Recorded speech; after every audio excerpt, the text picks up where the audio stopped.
Good morning, good afternoon, and good evening, and thanks for stopping by. Our dedicated team will guide you through with the latest updates and theories at Starbase, Texas.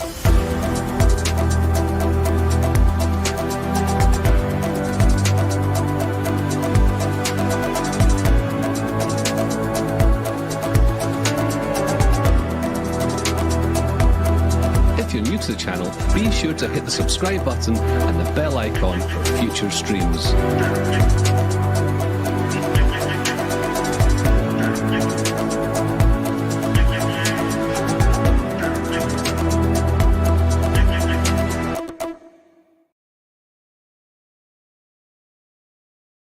Good morning, everybody. My name is Zack Golden. Welcome and thank you for joining us for another Starbase Weekly live stream. Got Alex with us this week. So, Alex, thanks for joining us. Thanks, Zach. It's a pleasure to be here. Hopefully everybody's having a great day wherever you're listening, and we have a lot of interesting things to go over this week. Yeah.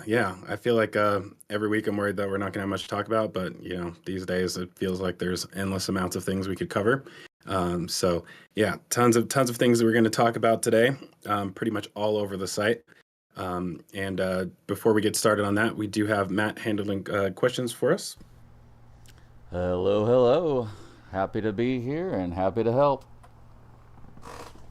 Yeah, we have Astro Joe taking a day off, so thank you for taking care of that for us and also running the stream at the same time. Definitely multitasking, so not always easy to do. Yeah, and for those who, I'm sure most of you are regulars, but if you have questions today, you can ask them in the chat. Just type in ! Question, and then Matt will read those off for us today. And yeah, I'm sure there's going to be tons of questions because the topics that we're going to be covering today, I just can already see there's going to be lots of questions coming in related to them. So yeah, I'm looking forward to that. And as always, we will start off with Massey's this week, even though we're currently looking at the launch site where there's tons of stuff going on. We'll come back to that later. But yeah, as most of y'all are well aware of, we are in the process of, well, not we, but SpaceX is in the process of rebuilding Massey's right now. Well, I guess they haven't even really started the rebuilding process right now. They're kind of in the demolition phase right now. So, after all of the events with Ship 36 and the damage sustained to the static fire test stand and methane farm, they're making some good progress this week.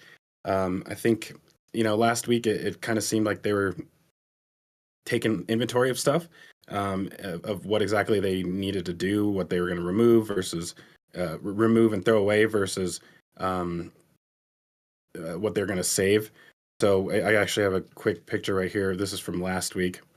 So you can get a good idea of where things were last week, where pretty much most of the methane farm was still there. At that point, all they had done was remove the comms bunker. And as of this week, they've gotten quite a bit more done. So if I look at, let's see if I can find a similar angle. I guess this is kind of close, but just the opposite. Pretty much almost everything is gone from the methane farm. They have removed pretty much everything that was small enough to take out with some of the regular cranes. Now, I mean, the only thing left is these vertical tanks. So, do get the feeling that these will be removed soon as well, especially the 2 vertical methane tanks. Those were always going to be removed at some point and replaced with this larger tank right here. But yeah, it seems like we are in for an interesting change here. Some of these things I kind of feel like all of this was bound to get removed. There was just so much damage here that pretty much everything was almost guaranteed to get removed. I would say that it is slightly surprising. Some of the things like specifically this methane, the little bunker right here for the methane pumps, and the actual heat exchangers right here. I was a bit surprised to see these removed because, as far as we can tell, these aren't damaged, and the actual structure itself right here isn't damaged. Obviously, if you were to look at it closely from the ground, it might show something different, like they probably have cracked concrete or something like that, and probably something you definitely don't want when you have pumps like this. So it is a bit curious seeing how much they've done to actually completely demolish that structure.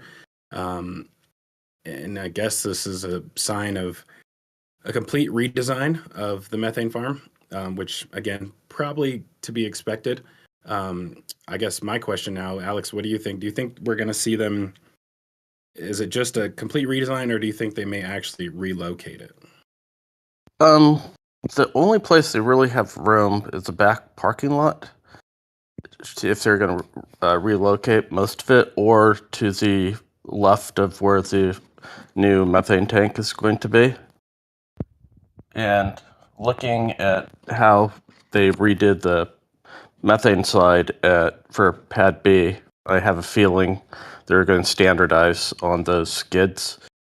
Simplified maintenance, only having one set of procedures for how to handle everything. Mm-hmm. So, yeah, and it's very modular and easy to substitute and replace things that way. Yeah, I mean, a lot of people have wondered why they don't just move it, and the options are slim, if not zero. I would Right. say the only place that, other than right here, that would make sense, other than the location it was originally in, would potentially be in this front corner right here. But I think there's a lot of reasons that you wouldn't want to do that.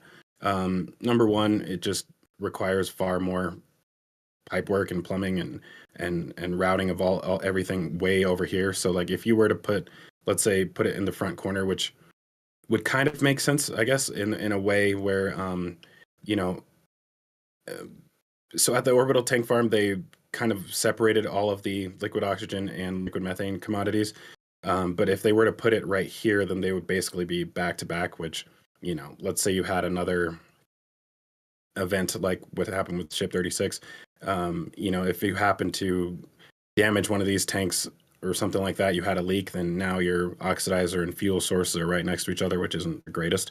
So from what we've seen in the past, they usually like to separate methane and oxygen with nitrogen. So to me, it would almost, from a safety perspective, make more sense to put it right here. But then we'd probably be looking at an even longer delay of how long this is going to take, because they would have to move a lot of stuff in order to make that happen. So one benefit of moving it over here is that you're still able to use your offload points for your liquid nitrogen and liquid oxygen over here. But if you were to put the methane farm in this corner, that kind of makes things a little bit difficult, because depending on how large it ends up being, well, number one, you're probably gonna have pipe work going from here along this same rack right there. And unless it's below ground, which I guess seems a little bit more likely, you would kind of lose this access space right here. So it's a little bit more difficult to bring trucks in here for offloading. So that is one reason why you wouldn't want to use this space right here. But I would say it almost seems pretty much guaranteed that that's not what's going to happen. We do see a new tent being set up over here currently.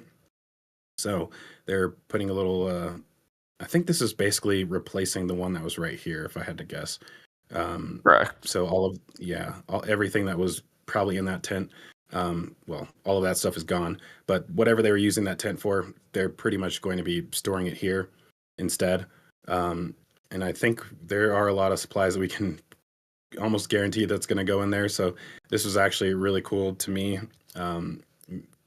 given that I've been working on an episode on this topic for quite a long time and trying to figure out things about some of these individual components that were used in all of these tank farm systems.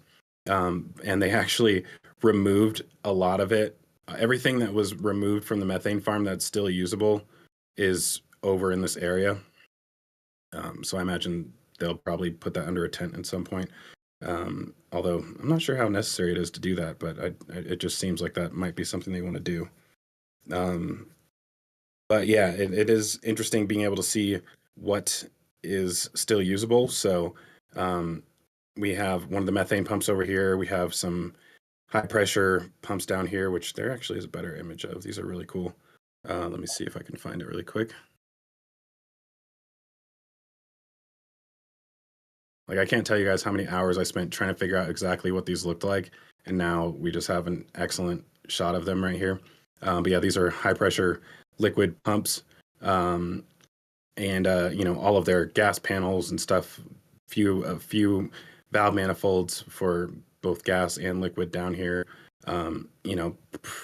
Filters, pretty much anything that's, a bunch of valves and stuff too. So pretty much anything was usable. We got another methane pump, or at least a pump motor over here. The only other things that I've seen here that they've kind of saved are the heat exchangers and these high pressure gas cylinders. Everything else seems to have been removed, and that I think includes, well, we do have at least the casings for the sumps for the methane pumps, but the actual pumps themselves are gone, and the other second motor is gone as well too. At least I didn't see them in here. So I guess we got a good idea of the amount of things that will need to be reordered or replaced. Well, I guess it's a little difficult to say that because we don't know exactly how they're going to rebuild it. But I imagine just the fact that they're keeping those components is a sign that, we shouldn't see excessive amounts of change. I mean, most if anything, I would say it would probably be like the control systems, the actual like using skids instead of like building all of your infrastructure piece by piece. So like an example of that is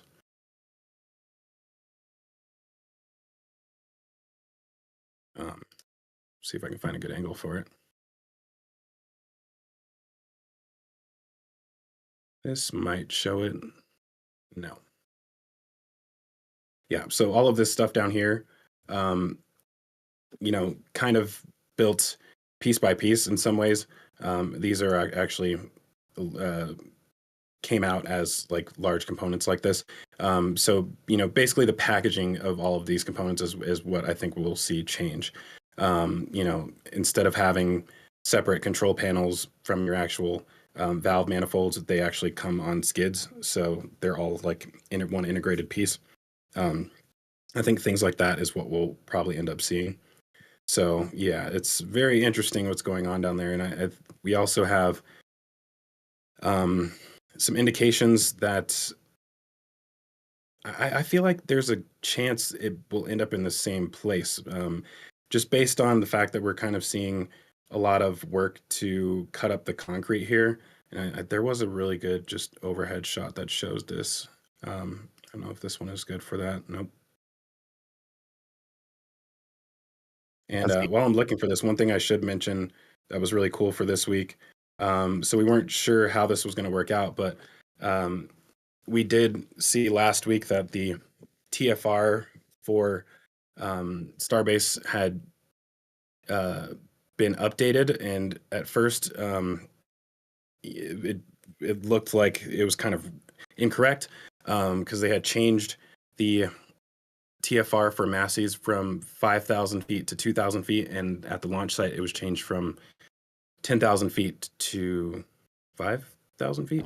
Yeah, yeah, correct. And so last week, last flyover weren't able to actually fly at those altitudes. Usually, as soon as Mauricio gets within the area, he verifies all that information, and they tell them what the TFR is. And so this time, it looks like they gave clearance for those lower flyovers. So we're able to do Massey's. I'm not sure what altitude did Massey's at, but I know everywhere else it was at 6,000 feet, which is about 4,500 feet lower than what we normally do. So that's pretty awesome. It actually makes a massive difference with the quality of these images, I would say. And no offense to any other photographers out there, but a lot of times Mauricio's images from 10,000 feet look better than other people's images from 2,000 feet. So having him get down another 4,000 feet makes a massive difference in the clarity of a lot of this stuff. So really exciting for me because I do spend a lot of time trying to look at a lot of these smaller components that we see in all of this. I mean, like Alex and I spent months trying to figure out a lot of the stuff within this farm, and to see some of the images that we have this week, it's like, oh, okay, well, that would have been nice if we had something this close that long ago. It would have made everything a lot easier. But on that note, we can actually see that they've been cutting up the concrete. So I think, where is it? There's a concrete saw around here somewhere. Next, by the between the white and the gray truck on the brown streak, there's right there. Yeah, he's literally doing it right here. Yeah, so they're cutting up all of this. They've already this area was removed last week. This is basically where that power distribution center and comms bunker was right here. This right here is where all the valve manifolds were for the static fire stand. So have already broken this up, and it looks like they're gonna keep breaking more of this out. I have a feeling. So some of this they're actually using a jackhammer to like smash it into smaller bits. But when we look down here, we can see that they've actually in another area cut them out in slabs. Those slabs are actually the covers from the culvert that they replaced with steel plates. Oh, okay. Yeah, I thought the same thing when I first saw it. So wait, where is that? Are you talking about? Where's the oxygen and nitrogen lines go? There's a by the new vaporizers right there. That You're talking about this? Yeah, those were it was longer than that, and the high pressure side they only had the concrete covers, but now they just replaced it. They had the plates over it, so they had two sets of covers, but now they just have the plates since they're actively working in it. Okay. Yeah, it almost looked like these got cut out of here. Are you sure about that? It would be really weird for them to cut them out like that and lift them out in perfect Yeah. rectangles. So not SpaceX. Yeah. um, but yeah, so I think basically what we're getting out of this is that they are preparing to pretty much remove all the concrete within this area. So pretty much from here, like this, the whole footprint of this area is what it looks like.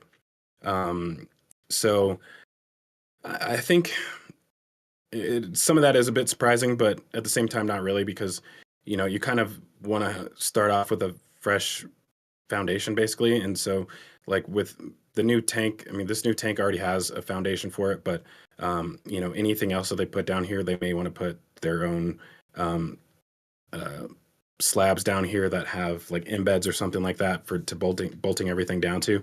So you're probably going to end up needing to remove some of it anyway. So you might as well just remove all of it and start from scratch. There's also a lot of underground conduit down here, so you can see all of these the conduit that's coming out of the ground right here. There's some more back here as well too. So all of the electronics. I mean, we did see that the transformers that were over here were completely destroyed, and so you can only imagine that a lot of the underground stuff like either shorted out or was just damaged in general. So, if all of your components are going to be moved to different locations anyways, like they're not going to be your posts may not be right here anymore, they may be back here or something like that. You probably need to redo all of this anyways. So I think part of this has to do with the electrical and also with the bases of each of these structure or commodities that they're putting back here. So Well, they probably by next week all the verticals will be moved, since that new crawler crane is fully set up. Yeah, so this crane is up and running right now, and I was actually going to go back and look. I feel like this is the same crane they used to build this farm in the first place. It does. I wanted to check this really quick. I think it's right here. I'm pretty sure it's the same crane. I wouldn't be surprised. Yeah. But this one was actually helping out with the trench stuff, so I don't know if there was a different one over here. I'm not going to go through the process of searching through all those images, but just something that came to my mind when I saw this initially. So yeah, this crane is currently over here right now. They've got it fully set up. Definitely going to be involved with removing these tanks right here. And I think once these are gone, one of the first things we may see, which will answer a lot of questions for us, is the placement of this tank.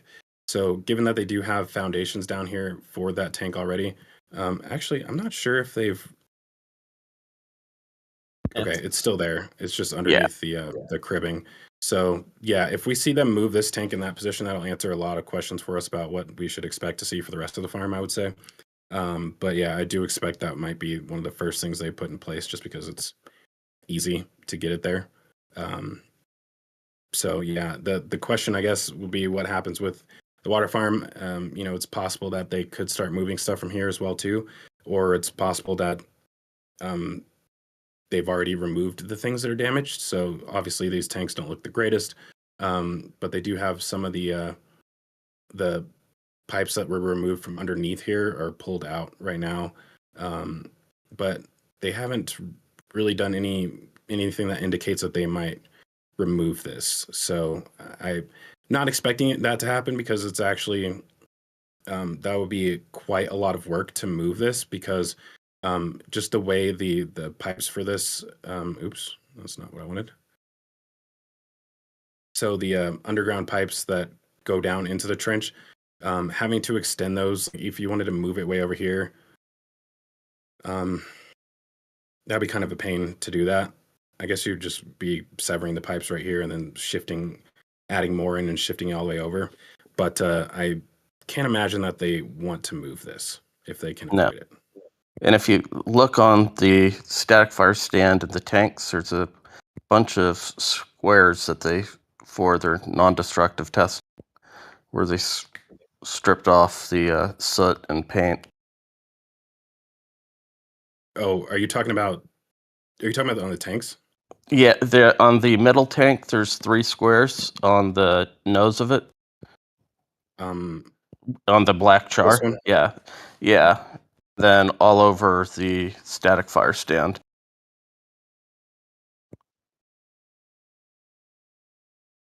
Oh, so you think they're just Yeah, that's scraping that what away so they could do like an analysis of it, or they're doing, the testing the non-destructive of the metal.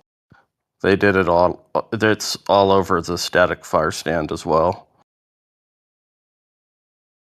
On the legs, especially, yeah. And then they strip the welds. so do you think that's just like what kind of test do you think they do for that? I mean, it could be a whole host. There's a bunch. X-ray, Like X-ray, yeah. yeah, and there's some magnetic ones you can do. There's some fancy ultrasound, which blows my mind. So basically, you would just be making sure that the there's no like micro fractures in the material or cracked Yeah, welds. Type thing? and yeah, the structure at atomic level would show how much heat went into it by subtle Right. changes in the matrix. Yeah, it's I mean, obviously this thing looks like it's in good condition, but given what happened to everything else, I wouldn't be shocked if there is some damage that we're just not able to see. Especially when you look at the platform right here, this thing is crazy. Like the previous week, the gantry was still laying on top of it, so we weren't able to fully see it. But now that we can, um, yeah, you can see how damaged all of that steel is. Yeah, did that burn away? Did that peel away? Yeah, that's a very good question. I'm actually kind of surprised on it because it looks like something you would see if it got hit with some sort of munition. You know what I mean? Like, Yeah, that's a lot of force to bend that plate steel. yeah, exactly.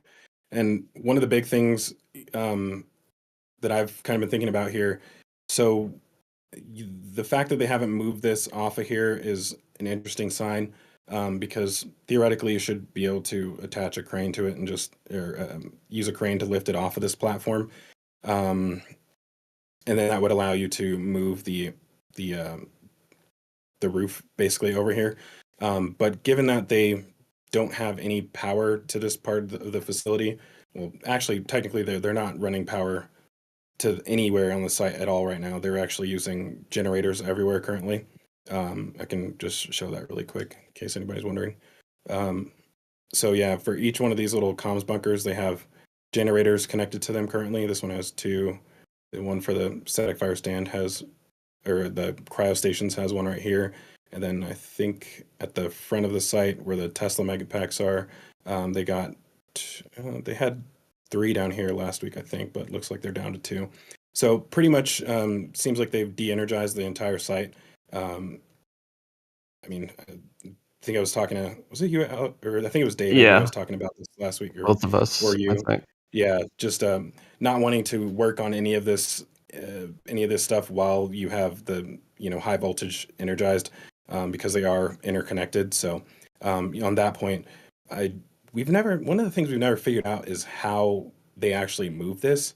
We know what the rails look like, um, but we've never actually seen the wheels on this thing or any kind of motors on it. So we're not sure how it works, but um, definitely more than likely depends on the power that was being provided from this bunker right here.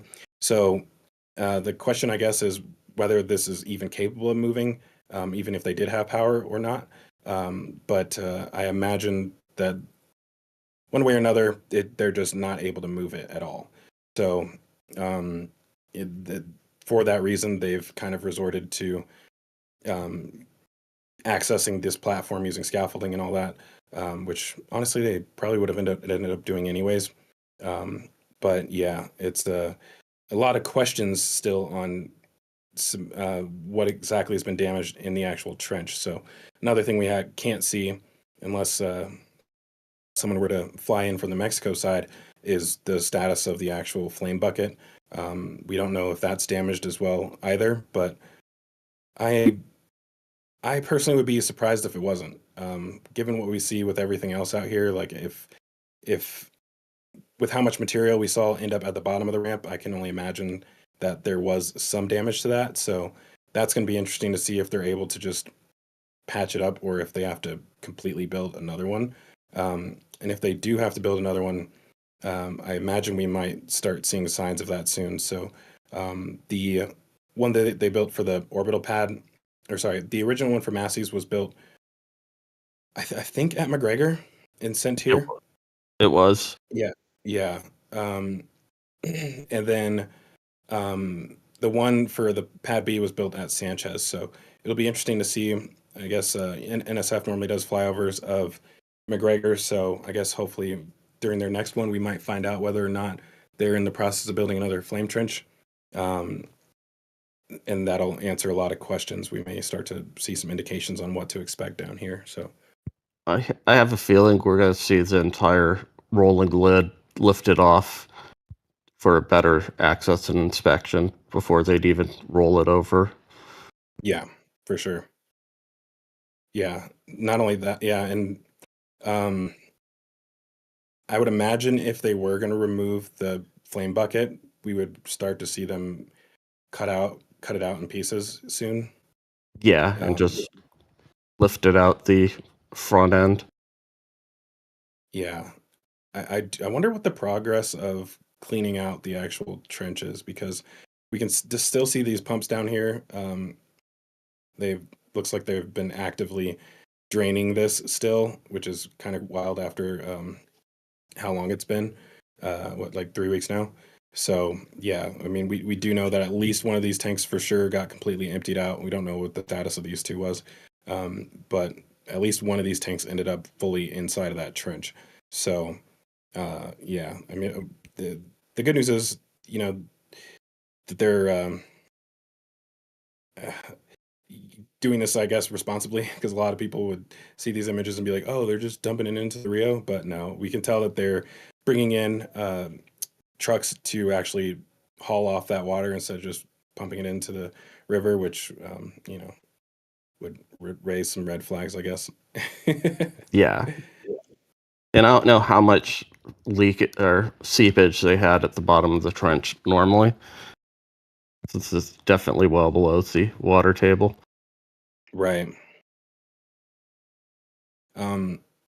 Speaking of cranes, we, as you can see on this side of the image, the crane that fell over is still there. Just trying to look for an angle that we can see the whole thing.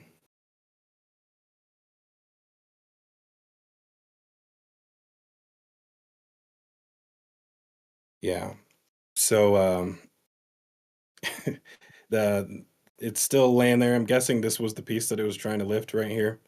Yeah, or it sounded from talking to some of the crane experts that it probably when they were dragging it, it probably wasn't even lifting the piece. It was probably dragging something, and it got caught up on probably on the berm or the bank. Interesting. And Oh, because then, this was coming. This was pulled out of here, right?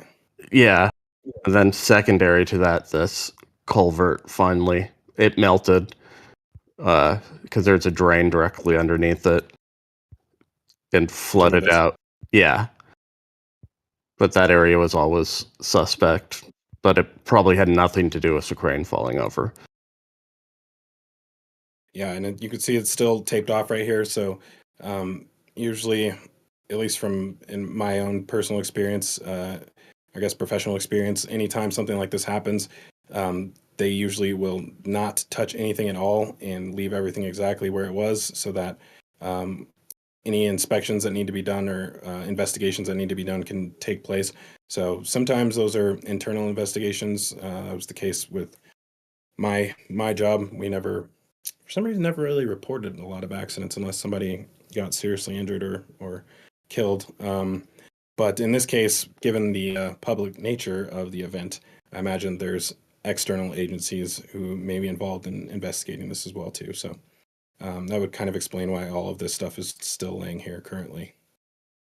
Yeah, I think CNBC reported there's an active OSHA investigation.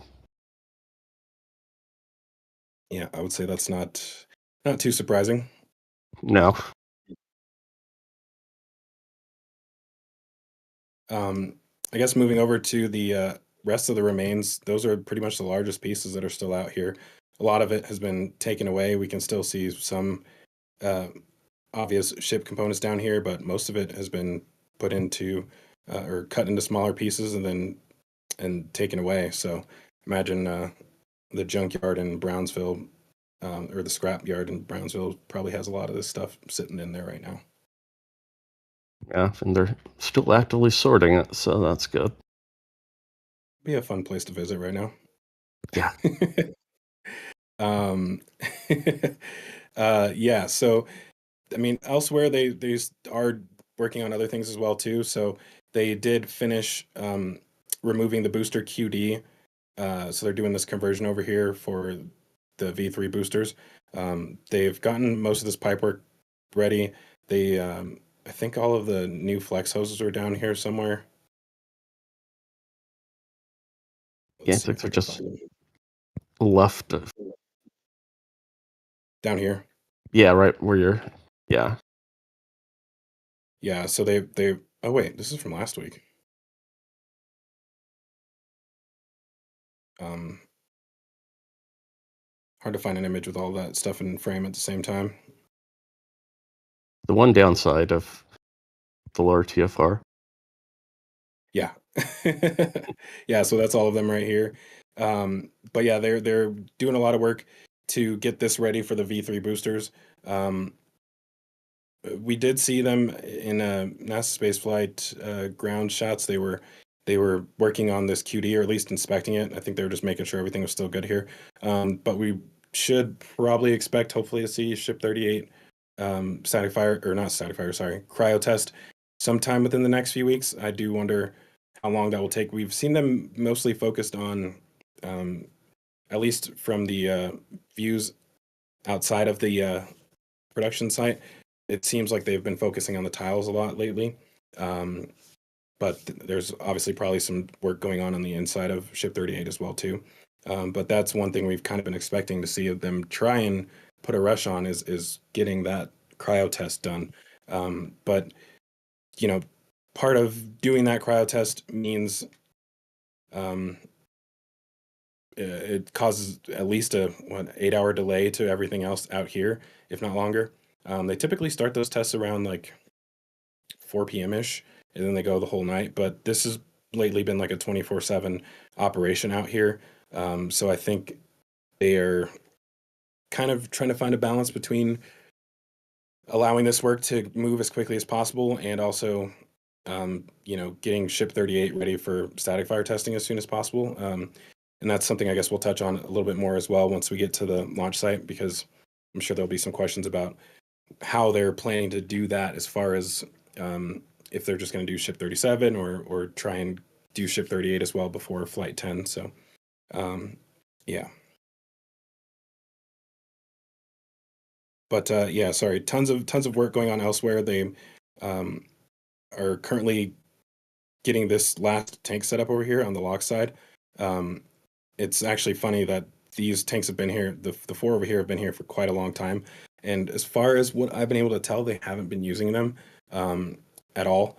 And it seemed like they were in a rush to get them here. They actually, just by looking at the way that things were brought in from to, because these are the same tanks that they used at the launch site. And it seemed like they were hoping to get them earlier. And then the launch site was like, no, we actually need those right now. And so just by the way that when they came in batches, where they ended up going at certain times, kind of paints a little bit of a picture that was a little bit funny to me. I think I'll go more in depth on that later in this episode I have coming out. But yeah, so they're still trying to get these tanks set up. And Alex and I have been kind of talking about this, wondering if they're actually going to convert these from liquid oxygen to liquid nitrogen, which I personally think would make the most sense. But yeah, they're got a lot of work down here. So it's not all just repairs that are going on. Some of it is still doing other conversions that they were already planning to do anyways. Yeah, the Um, new slabs they're pouring. I'm wondering if they're going to just bring in more skids there.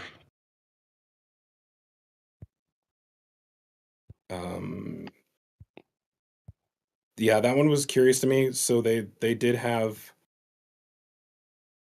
Every time I think I found the image I need. I think it's just to the right of the one you have. There we go. Yeah.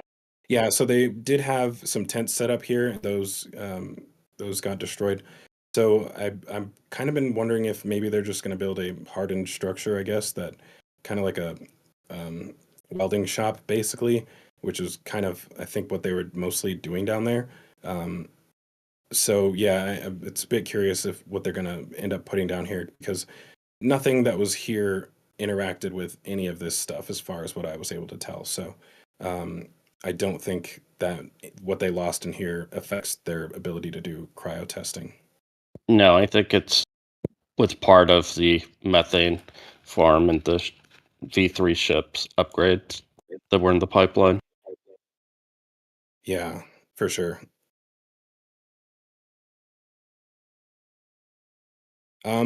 Elsewhere, another big thing that we were still waiting on is to get this test out of the way. And this is actually kind of interesting because we, for the most part, have assumed that this would determine. They're pretty much waiting on this before they finished assembling the first V3 booster. But as of this week, we can see that they're not necessarily waiting on this, which I guess isn't all that surprising. They've rarely ever waited on structural testing. To they usually don't let it delay them with constructing whatever it is that test is meant to verify. So um, I hopefully will see them finish this test soon because it is important for that V3 booster. But I guess if they find anything wrong here, they'll end up having to basically remediate the booster as while it's already completed, which wouldn't be the first time. Yeah. But they have installed the rams on the blue cap, I believe, this week. The one on the very top to connect to, not the lateral ones. You can just, there's one of the shots. I know there's a ground shot earlier in the week. Yeah, there you can see it. Yeah. I think they put those on since the Last event. week. Yeah. Cool. So I guess they're making progress. It's amazing the amount of setup work is required to get this thing ready for testing. So it looks like some substantial changes to the booster have happened. Yeah. Let's see. I'm not sure if we have anything else to discuss at Massey's, but I know that we're probably gonna have some questions. So let's, Matt, what do we got?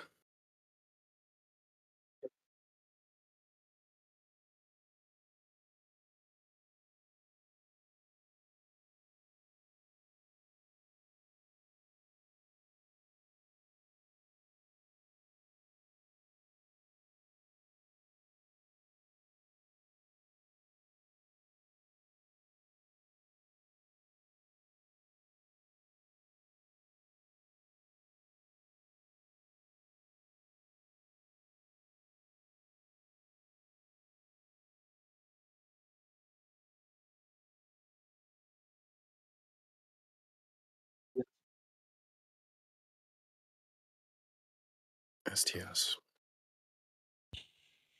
Ship. Um, oh, ship transport stand. Uh, no, not really. I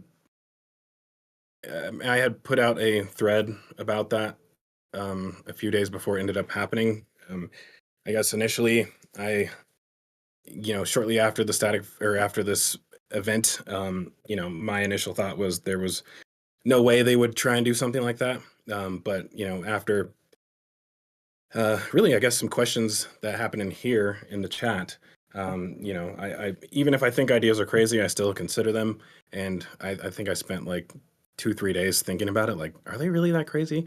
And I realized that they are. So that's when I put out that thread, and then even in that thread, I thought that it was possibility, but not very likely. I think I said that.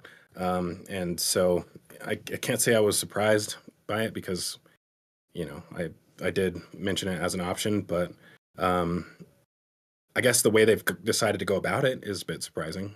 Not necessarily the fact that they're doing it, though.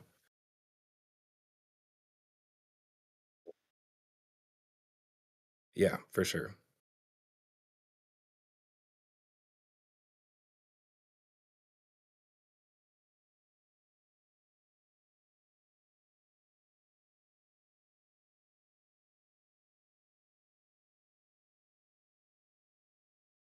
Um, I think maybe that's assuming that there'll be some protective walls for the farm, and I don't think that's going to happen.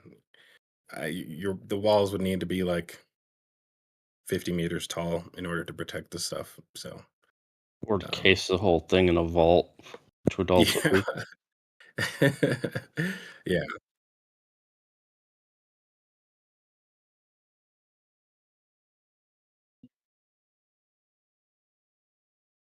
Oh, hold on one second. It looks like maybe they're not able to hear your microphone right now.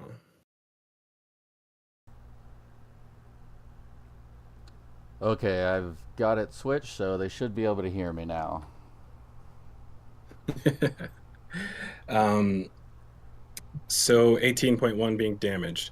Um, hold on, I'm gonna wait in the chat really quick to hear if were you guys hearing Alex? Okay, they said they were hearing Alex. Oh, good. Cool. And it looks like they're hearing Matt as well too now. Cool. All right. So any signs of 18.1 being damaged? No. Um, luckily, it had I was going to call it a human shield, but I don't know what you would call it. A non-human shield in front of it.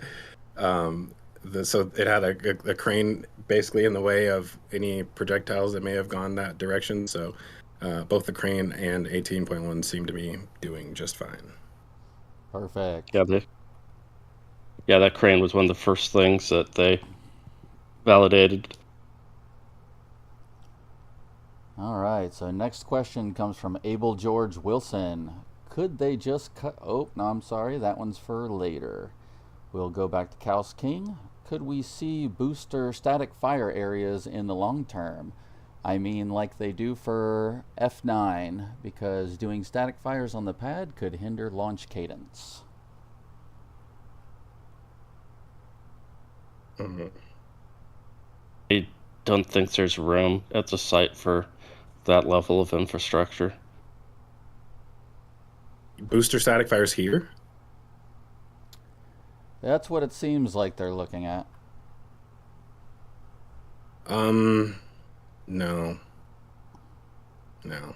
I mean, it would be cool, but there's definitely no room for that. And I don't think it would be worth it because you'd only have like a benefit from it for like a year. And once pad A is retrofitted, I think that it won't really make a difference. They'll basically be able to static fire on one while they're preparing to launch from another. So yeah, I don't think moving booster static fires here would be necessary. Um, I could see something like that in the Cape, but even then, not really. And the other thing about boosters is that there's probably going to be a quarter of the amount of boosters as there are ships. So I would say as far as pre-flight testing goes, going out of your way to make additional facilities for that, it makes more sense for the ship versus the booster because most boosters will be reflown. Most launches will be with reflown boosters, and like maybe 25% of them will be with new boosters. So Yeah, it makes total sense. All right, so next question's also from Kaus King. When do we expect B-18's cryo?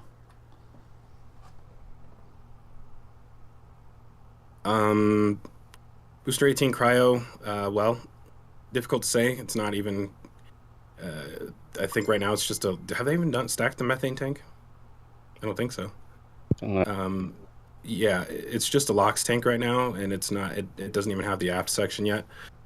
So pretty difficult to try to guess when that's going to be because they're not even finished stacking it yet. So. All right, and next question is from Maxence Fossey. How long do you think these changes would have taken without any operational downtime, if they are intended or required for V3 ships? I feel like we wouldn't have noticed it. So with like the booster, for example, they have basically three flight ready boosters right now. So there's 16, 17, and 15, right? Yeah. Yeah. So theoretically, they could have done like 6 launches, if not more, depending on how many of they wanted to refly. And they could have just taken up space for to give V3 more time. They could have just kept flying those. But either way, with 3 launches in between when they were going to be finishing up with V2 boosters and when they were going to be starting with V3 boosters, we definitely would have seen this stand be completed by then, especially when you consider that it's how far it is right now. The actual cryo test station is mostly complete. I think they still have some components to add onto this. More than likely, all the hydraulic systems they're probably going to put up here, if I had to guess, if they're not already in there. The hydraulic accumulators and whatnot. So, yeah, I don't think there would have been much of a delay on the booster side. Pad B may have been the biggest thing they would end up waiting on, not the cryo stuff. As far as the ship goes, kind of the same thing, I would say. They haven't started stacking a V3 ship yet, so by the time they had finished up cryo test on ship 38, they would have been able to start redoing this stuff. And then by the time they did their static fire on ship 38, after that they would have started doing all their retrofits here, and then it probably would have been, I don't know, a month or two before the next ship was ready. When Elon initially made his prediction on what their flight cadence was going to be for the next 3 flights, he was expecting them to be once a month for the next 3 months, and obviously that didn't happen. But that should have probably been plenty of time. It probably would have been a month or 2 after that when we got the next ship ready to fly, or sorry, more like 2 months, 2 to 3 months. And during that time, they probably would have been doing all of this stuff. So I don't think we would have noticed. Anybody who wasn't watching this show and asking about, what these modifications are happening at the time probably wouldn't have even noticed that it was happening. So Yeah, it's a new orbital farm. It's been upgraded.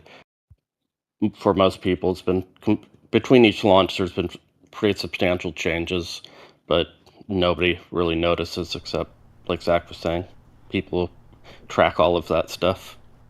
Yeah, literally since Flight 1, they've been nonstop upgrading the orbital tank farm. So very, very little delays with that. The GSE teams, in my opinion, are the heroes of Starbase. They're the ones that really can make or break a lot of things.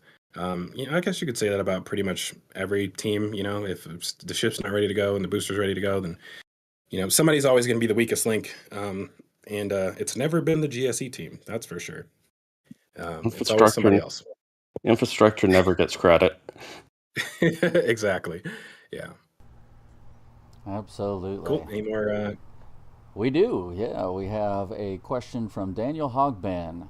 Can they still use the ship cryo station out at Massey's for S38 when it's time, or will they have to do some patchwork to get that up and running? Yeah, I think it should be fine. The cryo test stand itself is at the Sanchez site right now, so that was safely out of the way. And again, I think that they've done their inspection on this to see if everything's good. There was some question about whether or not these burned pipes mean anything. Um, I would assume that if these were compromised, they probably would have started removing them already, considering what they've done everywhere else. So I don't know. I think that might be a sign that we don't need to worry about it. Yeah, I just keep looking at the underside of the OLM and the state of those propellant lines. Right. Yeah. Those are roasted. So these are probably fine. Yeah. Perfect. Question from Hal9000. If the new methane tank is placed on the embeds, could the rest of the tank farm fit on the other side of it?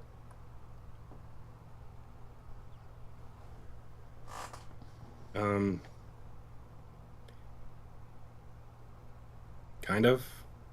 Yeah, I mean, it could basically fit within this little triangle right here. That would just move the offload area over here, which I guess wouldn't be a big deal. To tell you the truth, though, I don't know, like, moving it that much further away, I don't know if that necessarily helps the situation, honestly, as far as, like, protecting it. I guess I don't know. I guess most of the debris did fall in here, but a lot of it ended up way over here too. So the biggest stuff was over in here. Again, I don't think they're really expecting that kind of stuff to happen. I guess in some ways it is worth preparing some things for that possibility, like putting all your pipes underground. But even that's not that easy because you have all your valve manifolds and whatnot, so you don't want to have to come up from underground just for the valve manifolds and then go back underground to the test stand. That doesn't really make sense. So yeah, I personally, if anything, like the stuff that was in between here and the valve manifold, might see that go underground in the future, but like I don't expect to see major changes to prevent damage in the event of a situation like this from happening, because in reality it really shouldn't have happened and they're not really expecting it to happen again. So And they're digging up all the electrical conduits, so being underground wasn't necessarily as advantageous as it would seem. yeah. Yeah, for sure. All right, we have a question from Ryan Hansen. Could they be relocating the control bunker for the cryostatic fire stands to the new slab by the cryo stands? That would be difficult. The amount of underground stuff that was used for this would be difficult to do here. You would basically need to go underneath both of these right here and run all of your stuff over to the farm. So not very ideal putting it there. Yeah, I don't think that's what's happening. We would probably see underground. They wouldn't have started with rebar. They would have probably done the trench first and had stub outs for all of the conduit leading to this. But they haven't done that, so I don't think that's what's happening. And they temporarily have to relocate all of the valve assemblies for cryo testing, so yeah. All right, we have one more question for this area, and I have a few questions saved for later. So last question would be, will one flame trench for ship static fires be enough for an increased launch cadence with 2 launch pads? I think so. The static fire process takes like 5 days maybe for the ship. So with only 25 launches a year, I don't think they'll ever approach the point where they have like a backlog or anything like that. So yeah, I don't really see that happening. Same. Like if you think about it, don't they only have one static fire stand in McGregor for stage 2? Yes. Yeah, and the flight cadence for those, specifically the stage 2 for Falcon 9, is insane. So if they're able to do all of that, basically supply 3 launch pads from one static fire stand, I don't think we'll see that, honestly. And the process will get incrementally faster each time they run it. Right. All right, and that clears us. Like I said, we have a few questions that are ship related, but we'll save those for later. Awesome. Cool. Well, we will go ahead and move over to the Sanchez site. Actually, I'll look at Rio West because I know a lot of people want to see that progress. Won't spend too much time talking about this since it's already an hour into the show. But yeah, this is the current progress of Rio West. They are making major moves down here. It looks really cool. Yeah, they've gotten a lot of progress done. The rec center is making a lot of progress as well too. They got their the pool down there right now.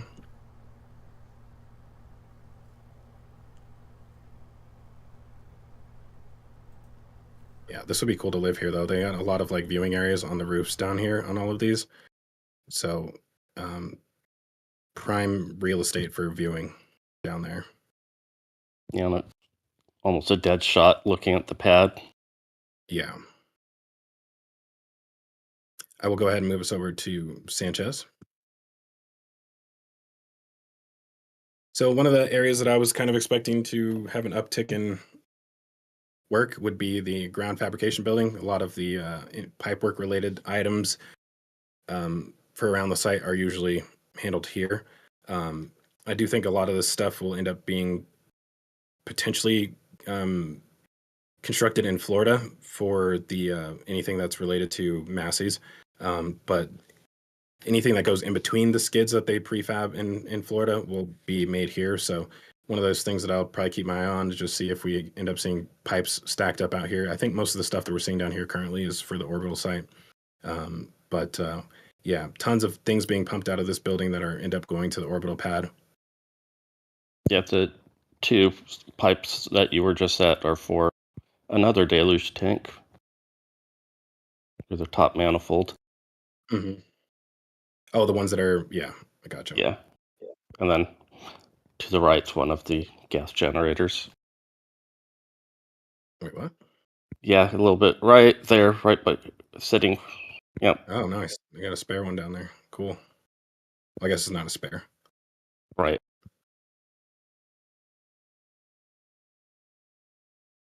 Moving over a little bit. Sorry, I'm trying to always searching for the best image. It's actually difficult to find what I'm looking for here. Takes us a little further down. Not quite. Cool. Yeah, so they are making progress on the booster transport stand. I think this is transport stand 3. Yeah. Yeah. So we're still waiting to see the actual clamps for this. So they got a lot of clamps they need to make right now. They need clamps for this, clamps for the cryo test station, which I think they kind of have those at that site already at Massey's. Then they'll also need clamps for the workstations in the Mega Bay, and then also obviously for Pad B. And same thing for QDs. They need two sets of QDs at least. Unless they end up putting them inside the Mega Bay as well too, then they might need a third. That's what they do with the ship currently, is they have actual QD inside of the Mega Bay 2. So yeah, lots of QD related items and clamp related items that they're going to need soon. And each of those seem to be the same but different. The same mechanism, but they're all designed differently, because this is not what the actual interfaces for the cryo test station or the launch mount look like. So a bit curious what these will end up looking like. Moving over here, speaking of QDs, we do have the 2 booster QDs for Pad B down here right now. So they have actually made some pretty good progress down here. You can actually see some of the flex hoses that are inside of here right now. I can't even tell if those are flex hoses or if those are hard lines. I think they're hard lines. Yeah. I thought originally they were good. That was rear support for the flex lines. Nope. Let's see if I can find a better angle of these, because they're actually pretty cool. looking through these small thumbnails is difficult sometimes. This is not the angle I want. That might have actually been one of the best images right here, honestly. So yeah, you can see that one of these is for the LOX side and the other one's for methane. Kind of hard to tell, but I imagine this is the LOX one. Just, it seems to have more going to it than the other one does. You know what? I'm going to try one more time to find a better image.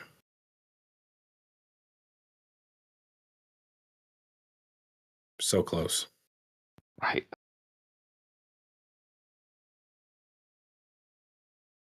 Is this one? Wow. Yeah, this is a struggle bus right now.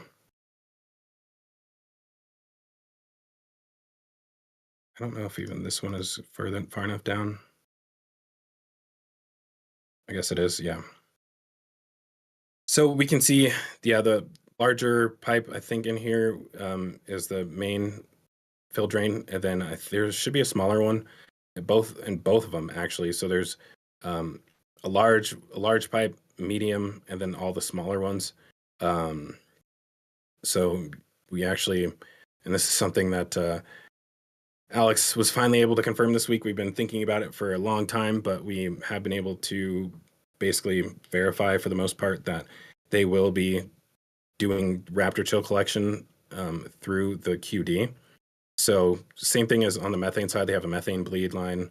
And on the Pad A launch mount, they actually were connecting the individual flex hoses to the bottom side of the booster to collect the liquid oxygen bleed off during the Raptor chill process. And now we know that that is going to be integrated into the QDs, which is awesome.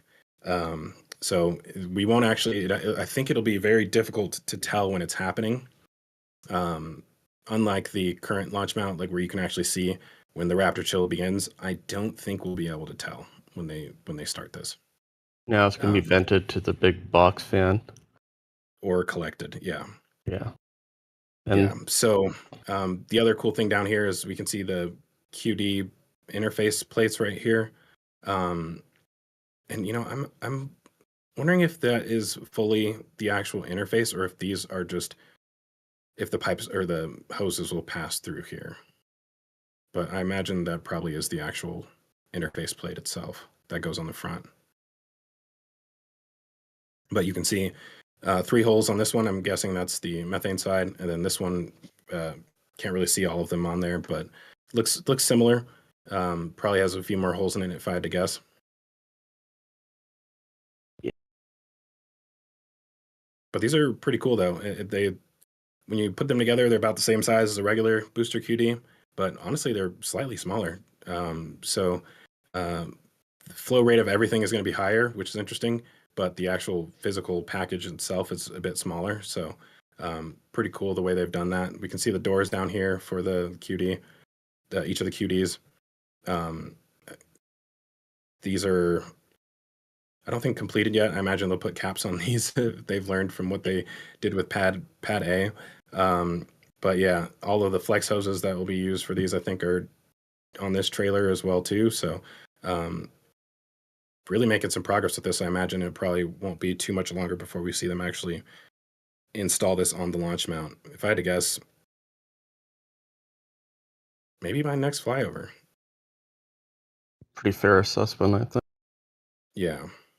And it also looks like to the right they're clearing out a lot of space around the GSC building. They've been relocating all of their pipe storage. So like everything that was right here? Yeah, they've emptied out one set of shelves already. Interesting. Yeah, one thing that they're going to need, and that's, I'll kind of show a wide angle for this.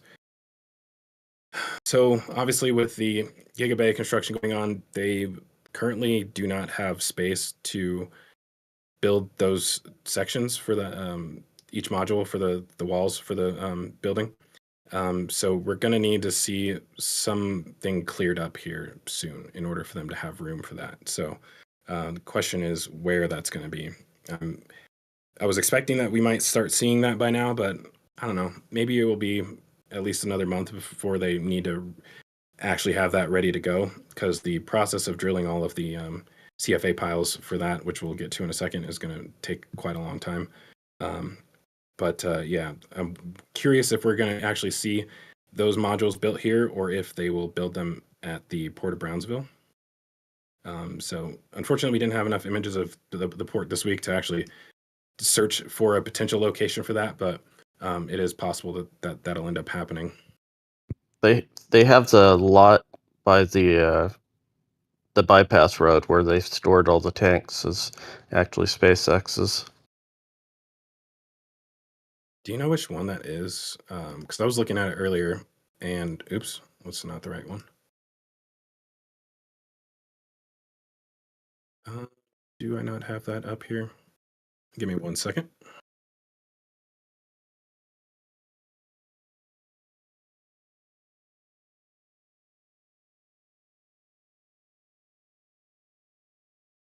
Do you know which lot that is? It's next to that building that has all the aluminium storage. So it'd be, I think, the other direction. Next to this one? Yeah, it's a gray one on the Yacht parking lot. It's theirs. I feel like that's not where they're going to build those. No. No. I think that's destined for the short-term shipping Yeah, that parts makes sense. too.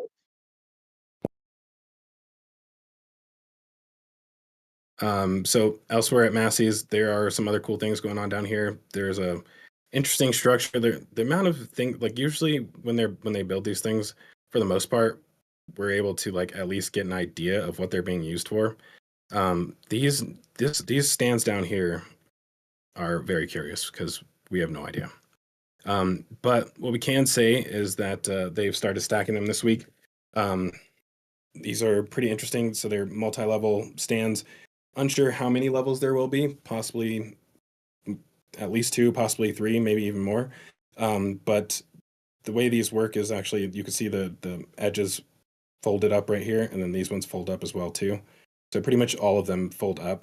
So assuming this would allow you to drop a tank section over this, and then fold these down, and so you'd basically have platforms inside of a tank section. But that's really weird to me because most parts of the vehicle have some sort of pipes along the inner walls, usually for the header tanks at least, especially on the ship. So it's kind of curious. And even on the booster, you have stringers on the inside, and then you also have slosh baffles and whatnot. So these are very curious. Yeah, the only thing I could think of is for stringer installation, but they seem a little bit too wide for that. Yeah, and most of your stringer installation, does that happen with robots though? I mean, the Yeah. welder, yeah, so very odd. These are cool though. They have stairs on the inside. You can tell there's going to be more stairs on each level. And then over here we can see that they have not so 2 additional platforms, and then I forget the count. I think this is 3, and this is probably 5 right here. So 7 additional platforms in total that we can see so far. So I think there's a slight possibility that the whole thing could be just one assembly, but I don't get like what your benefit of that would be. The only thing I could think of is that you would, I don't know, maybe lift the booster methane tank on top of this or something like that. But again, I don't know why you would do something like that. It would be interesting if this is what they're waiting for to start stacking the booster methane tank, though.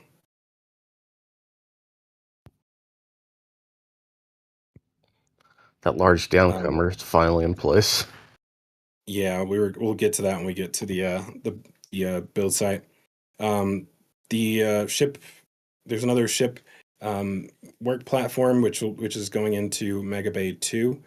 We have seen them start to bring the legs for that inside of there, so we'll get to that when we get to Mega Bay 2. let's see, what else do we have at Sanchez? QD arm, I know people may ask about that. Haven't really seen much work on that still. It's they do have some control panels in here right now, but we have not seen any actual larger pipe assemblies for this yet. So very interesting why that's taking so long. It's like the whole launch mount's nearly finished already, and they're still not making progress on this. So that's interesting. And last week, it looked like a lot of the pipes for this were moved to the storage lot.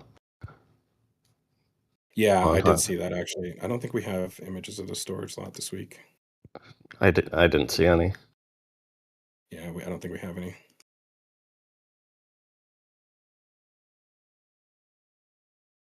And I lost my picture.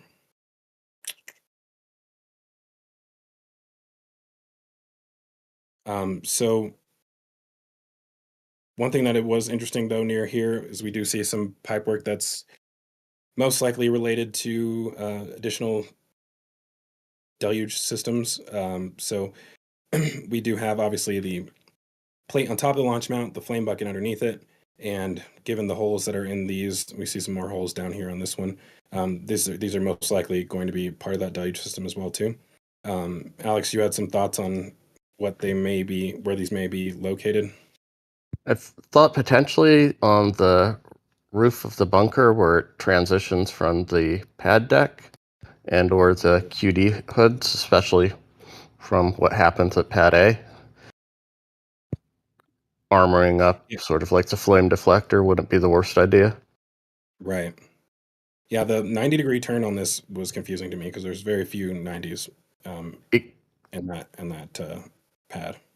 Yeah, that's the only reason why I thought maybe up the hood, side of the hood, and then immediately to the right by that red, or left, the right side, that red pickup truck, there's a bunch of the deluge pipes for the hot section. Oh, like Yeah, the bucket. okay. Yeah. Oh, so do you think these pipes will actually be connected to these holes? Yeah, in some fashion. Yeah, just like the flame buckets. Yeah, that'll be interesting. Do they have Yeah. like a bunch of little elbows down here for that? Not yet, but on a different angles, those holes. There's two sets of holes, just like on the Massey's and McGregor Right. and Pad B's. See if I can find that from a different angle.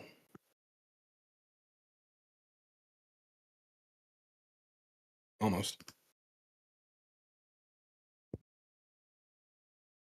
Oh man. Every image I Right. grab, it's like right there.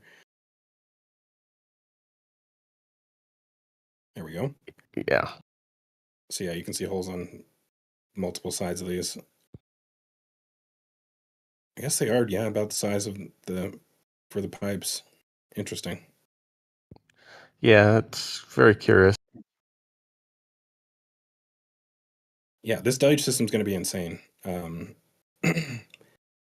we have seen larger pipes like the supply lines going to the launch mount, which one of them we were kind of curious what it was for. So that may explain this, which will be interesting. Yeah, and there's more stuff when we get to the launch site. Yeah. Let's see here. Elsewhere, I guess we'll check out the little storage lot because there are some interesting components in here as well too. There were some things that looked like they may be related to the actual hold down clamps for the launch mount, which I guess I need to go back to another image too. Yeah. Where are those at? There'd be to the left, just the other right past those red actuators and giant flanges. Here. Yeah. So I don't think I can see them in this image. They were hard to find. Yeah, I don't know if I have one that shows the full storage lot. I don't think I do. Okay. Well, I will go actually back over here because there were some components near. Oh, there we go. That's better. Kind of. Yeah, right below your there's silver and black just to the right, Oh, over right here. in there. Okay. Yeah. Yeah, so these look like they may possibly be related to that. And then we also do have other components that are down where they were actually constructing or where all of the other components for the hold down arms were. And those.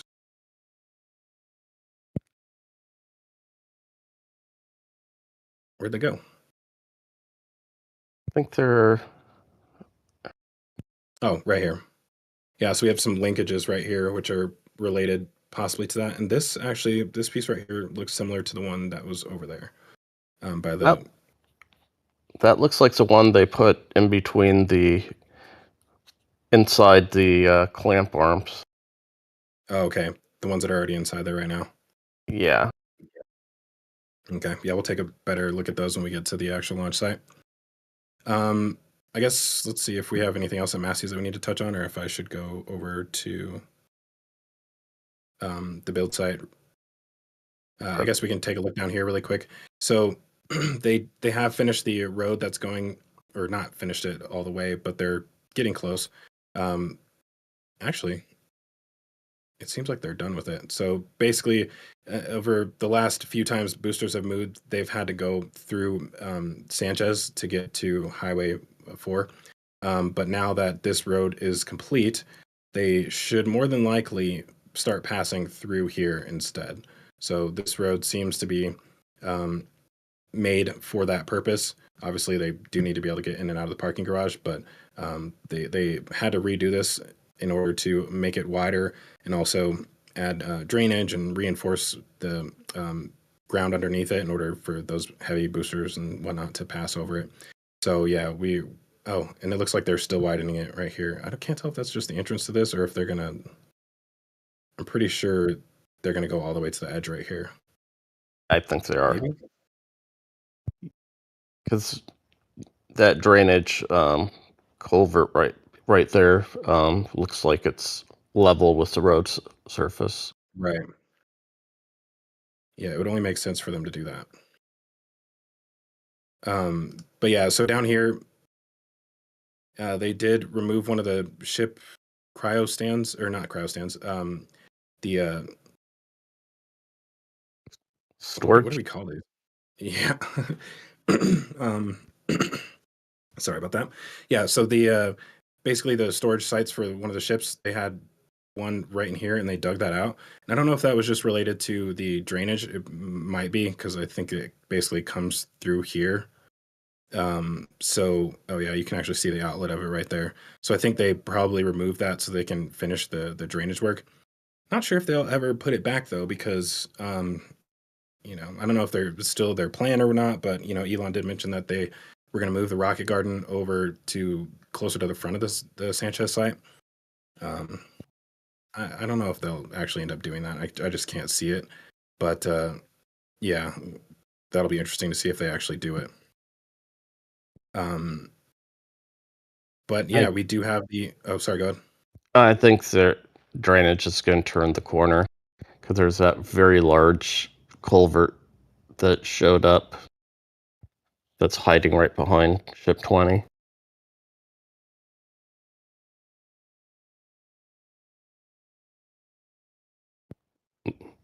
Yeah. This looks like a combined, so if you put that right here, then your Right. drainage from the site would come in here, then the rest of it would go out that way. Yeah, it could very much be, but that's where I think it'll go. Okay. Because it's Yeah, giant. initially I thought this would go to the launch site, but seeing it from this angle, I can tell it's not big enough for where I thought it was going to go. Yeah, it looked a lot massive of on the drainage. truck. I think even the Star Factory roof drains through to here. I think it does. One of their larger outflows. I can't really see it from this angle. Anything else from Sanchez? Not really. Cool. I guess I'll make sure. Yeah, of course.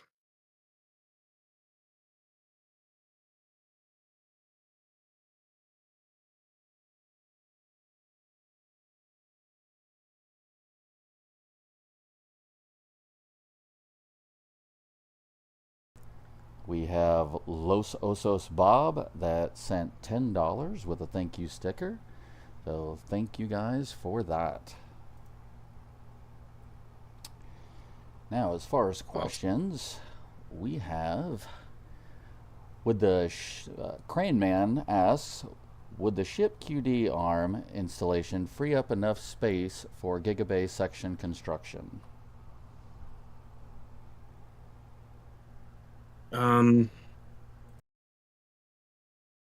Maybe. I don't think so. Unless they got all of this right here. I feel like they need this entire square right here. So theoretically, most of this stuff can move. Like once most of the launch site or the launch mount related stuff probably can be consolidated and moved somewhere else, if not just installed at the launch site. Some of these things are spares, like we have some spare hold down arms down here and whatnot. So yeah, it could be they could end up just clearing up all of this zone right here, which I suppose could be done rather quickly, and maybe just move the QD arm somewhere else. But yeah, not sure where if that'll end up happening or not. They also are still removing this over here, the generator station. So theoretically, they could use that space as well too once they clear this, and they're not exactly in a massive rush to do that. But yeah, they're slowly making progress on it. I mean, it's probably at least 2-3 months out before they have to worry about Gigabay. Yeah. For sure. Most of the remaining questions are. Oh, I think you're muted again. Sorry, most of the remaining questions are ship related. If you want to go into those now. Sure. Okay, so first question from Cal's King. Could the larger LOX tank on V3 be to compensate for the moderately sized downcomer? We'll skip that one for now, and we'll come back to that because we'll do the Gigabay, and then we'll talk about the booster transfer tube.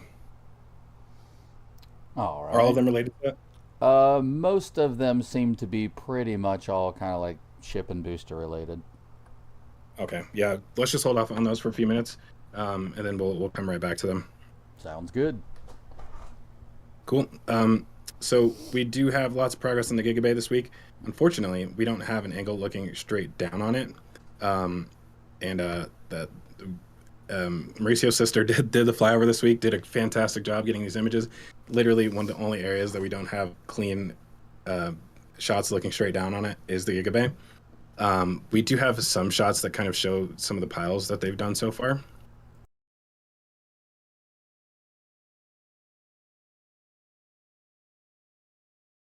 It's like off to the side of the image though, but it, we can still kind of see some of it though. So down in this side right here, we can see some of the piles that they've started near the edge of the boundary, which kind of answers a lot of questions. A lot of people were wondering how far within the sheet pile wall the actual foundation would be, and I think it's basically going right up to it. So yeah, the entire footprint of this, like what we're seeing with the sheet pile wall, is basically the perimeter of the structure. And I'm gonna probably go back to the other image because you actually see more of it from there.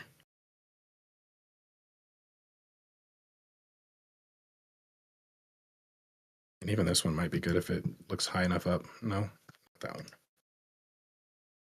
So there's 2 drilling rigs down there. Why is this not zooming in? Okay.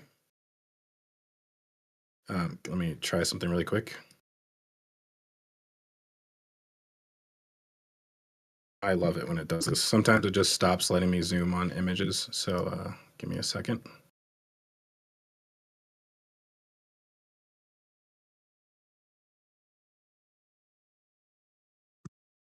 I have to open up another one somewhere else really quick.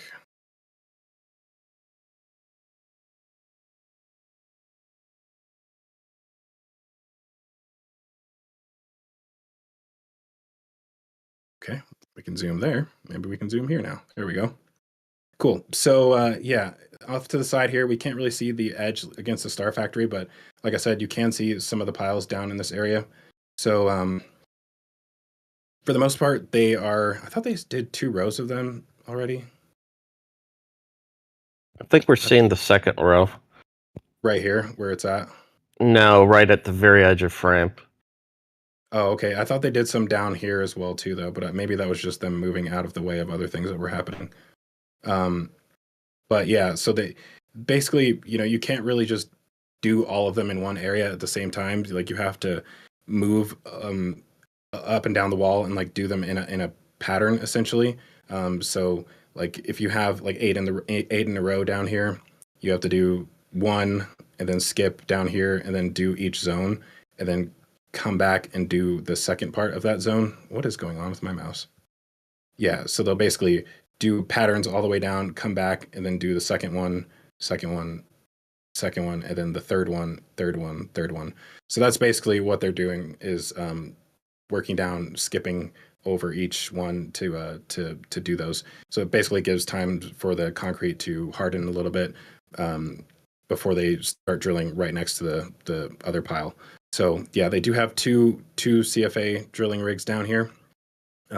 This one has not really started working yet. It's almost like the operator's on vacation or something like that. But yeah, so the progress has been like semi-limited, but they are working basically 24-hour ops right now. So I think they've been accomplishing, I want to say like between like 6 or 8 of them a day with just this one drilling rig. And so I guess once they get this one up, it'll be somewhere between 16 and 20 a day. And they are delivering tons of rebar cages every other day or so. And yeah, it's quite busy down here because as they're drilling these, you got cranes going back and forth lifting up the actual rebar cages. You got the guys down there assembling rebar cages. As they're drilling, they have to extract all of the dirt that's coming up from that auger and shift it over here to this pile, bring trucks over here to fill up or remove all of that dirt, send it somewhere else. So quite a bit of work happening all over the place at the same time. It's really just a massive amount of traffic in and out of here. So yeah, it's pretty impressive just being able to watch this from this angle because when they built the Mega Bay 1, they didn't even have those types of piles. They did with Mega Bay 2. But obviously with it being way back there, we didn't really see much of that as it was happening. So this is basically right in front of the Lab Padre and NSF cameras, so we get to see the whole process.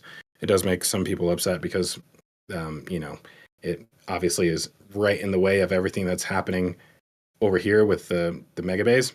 But, for those of us who do like construction, it's kind of cool to watch that process.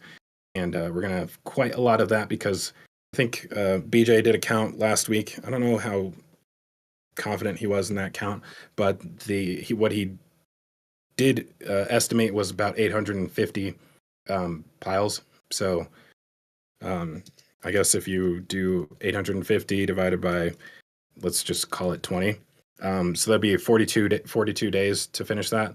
But I'm gonna like put that at the lower end because I feel like 16 makes sense. So 53 days, so roughly 2 months to finish all those piles, and that's assuming that they keep going at the same rate the entire time.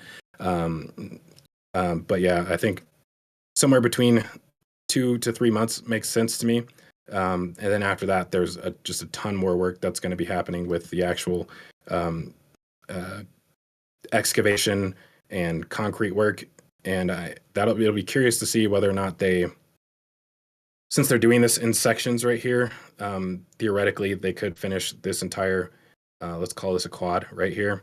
They could start excavating this quad while they're drilling over here. But I have a feeling they may not want to do that because it'll just cause way too much additional traffic. So they may actually finish all of the piles before they begin that excavation work. But yeah, massive operation to get this done. And like I said, with the 24-hour ops, that'll make everything go way faster. I think eventually they may catch up to where they're at in Florida with that building. But they're pretty deep into foundation work down there. They've already finished all the piles. They've basically are finishing the actual foundations right now currently. And I think they should be getting close to installing the tower cranes out there. That's one thing we don't know if they're going to have here, tower cranes, or if it's going to be mobile cranes like we've seen in the past. But yeah, a little difficult to anticipate that. With the groundwork they did, I'd be leaning more towards crawler cranes, but right. Yeah, they did a massive amount of ground prep. It seemed like they were going to start drilling like about a week and a half ago, almost 2 weeks ago, and then they stopped and started bringing in more gravel. They started bringing out SPMTs that had a bunch of counterweights on it. You can actually see one of those SPMTs down here. The counterweights are on the ground over on the side, actually. I don't think we can see them. This crane is lifting SPMTs. So they stack up a bunch of SPMTs and basically measure how much they sink over, I think it was like a 4-hour period or something like that. So basically they're making sure that there's this has enough load bearing capacity that a really heavy crane can come in here without having to worry about sinking. Because I don't think that would be necessary just for these drilling rigs. And it also, with those piles being so deep in the ground, these are what, like 80 feet long, maybe 100? yeah, I think 80s. Yeah, so you don't really necessarily, once these are in the ground, you're not really worried about the structure itself sinking. So I can only imagine that this work that they were doing with those counterweights was all related to a large crane that will be in here soon. Probably 2 of them, if I had to guess. Yeah, they did the same compaction at Pad B for the OLIT. With counterweights? They pulled out the muck and they compressed they compacted the soil and put in geogrid and all that stuff. Right. There they had the heavier excavators because usually the other way they do it is they put the bearing plate down and hydraulic jacks under an excavator with their counterweights and use that. Yeah, it's been interesting watching this process. So I guess moving on to the other bays here, we're can probably start talking about the booster really quick, but I'm gonna move us. I'm gonna talk about Mega Bay 2 first. So they have been in both of these bays doing a lot of work with the actual workstations. So with going from V2 to V3, they need to change out the actual. Well, as far as we can tell, they need to, especially in the Mega Bay 1, they need to change out the clamp mechanism on the actual workstations. Haven't been able to tell if they're doing that with the ship stations yet, I would say. But what they have done is install another workstation right here, or at least they're in the process of it. So they will currently have 4 of them. So 2 on this side, 1 in the back middle, and then 1 in the front right, which is really odd to me, honestly. I'm surprised it's not in the back corner. But what was that? That's where I expected it, to be honest. Back corner. In the back right corner. Yeah, it's really, really weird that it's in that location. Because then now your turntable is in the back right. I think was it always back there? Yeah. It was in the front right, I thought. Oh, okay, sorry. The nose cone stacking section was in here? Think so? No, because they were doing that in High Bay, then they moved it into the Star Factory. Right. Or were they doing the nose cone onto the payload section in here? I can't remember. I'm pretty sure. One they were doing in the high bay. I think it was the nose Yeah. going to the payload. Yeah. Can't remember. And I think they had another station for downcomer installation, which I think was part of this workstation. Yes, that's where the that's tall. Yeah. So very curious now, only having one workstation back there. I don't know if they are able to fit 2 stacking stations back there for the ship, but I guess, I don't know, maybe you only really need one. I guess theoretically you could lift the ship off of that workstation and suspend it over the middle and bring in everything you need for the downcomer and put it over there, then lift the ship back on top of it. Or maybe you do that part right here in the middle on a separate stand and then lift it back over there. I don't know, but very curious having 4 of those stations in there right now. I would have definitely thought that may end up waiting for Gigabay and just kind of work with the 3 stations they have, because right now they only have 2 ships in there. So you would think that those ships are going away kind of soon. You're always going to have. It's not like they're coming up against a bottleneck or anything like that currently. So that's very odd to me. They might just be working on workflow, since Gigabay is, and conceptually, it's almost like 4 of these. Right. Yeah, I'm just like thinking about how this is actually going to work. Anyway, moving on. Yeah, so they do have additional platforms that go up against the wall around that workstation. So a lot of the stuff is waiting to go in there. And they have been also installing workstations around the in the front left corner of the Mega Bay 1. So we can't really see it this week, I don't think. There's another stand that's right here that they've been building up. And then obviously they still have the stacking station right here. So in front of here, there's this structure which, similar to the one at Sanchez, is very odd, because this looks like it would be intended for downcomer installation on the booster. But with the way that it's shaped, I don't know if you could fit a booster, like I don't know if you could actually fit a ring over this. I guess this is right here, possibly the dimensions of, I don't know if this is a 9-meter circle down here or not. You know what? Actually, from the other shot, it looks like they're building a false floor where all the stands are going to be at the same elevation up above the ground. What do you mean? Like, if you look at that walkway, like fill in the entire inside the bay. Oh, It looks like they're almost going to cover that hole. So there's like that, the mezzanine level where all the work is happening. like remove it? No, like cover it, connect all of those work stands basically, so you could walk between them. Well, these ones are already connected. Yeah, but the entire area, it looks like, so that stand might end up just being at the work elevation at the bottom of whatever workstation it is. Right. Yeah, I mean it's really odd though, because so right now so they finished building this, or they put all this effort into building it, and then they brought in the downcomer sections, or transfer tube, whatever you want to call them, for booster 18, and they didn't even use this. So it was really weird the way that you would think that they would have needed that by now, but they haven't used it yet. So on that note, I'm going to quickly show the events of this week when it comes to all of that stuff. And actually getting ahead of myself right there.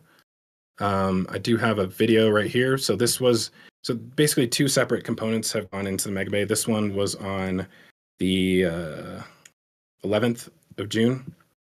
So about a month ago. Yeah. So this went into the Mega Bay about a month ago. which is very odd. You can see it in the back right here. I don't know if I can zoom in on this more. There we go. So basically, this is a tank section with a smaller pipe sticking out of the top of it. So this has basically been in the Mega Bay for the last month. And then this week, they brought out this massive downcomer section, which this is it being lifted right here. I thought this video showed it rolling out as well too, but yeah, this thing is absolutely gigantic. This is as it's connected to the bridge crane in the Mega Bay. Yeah, watching this in fast motion is kind of sketchy, honestly. The way it bounces back and forth as they're moving it forward, it starts to do that like right here.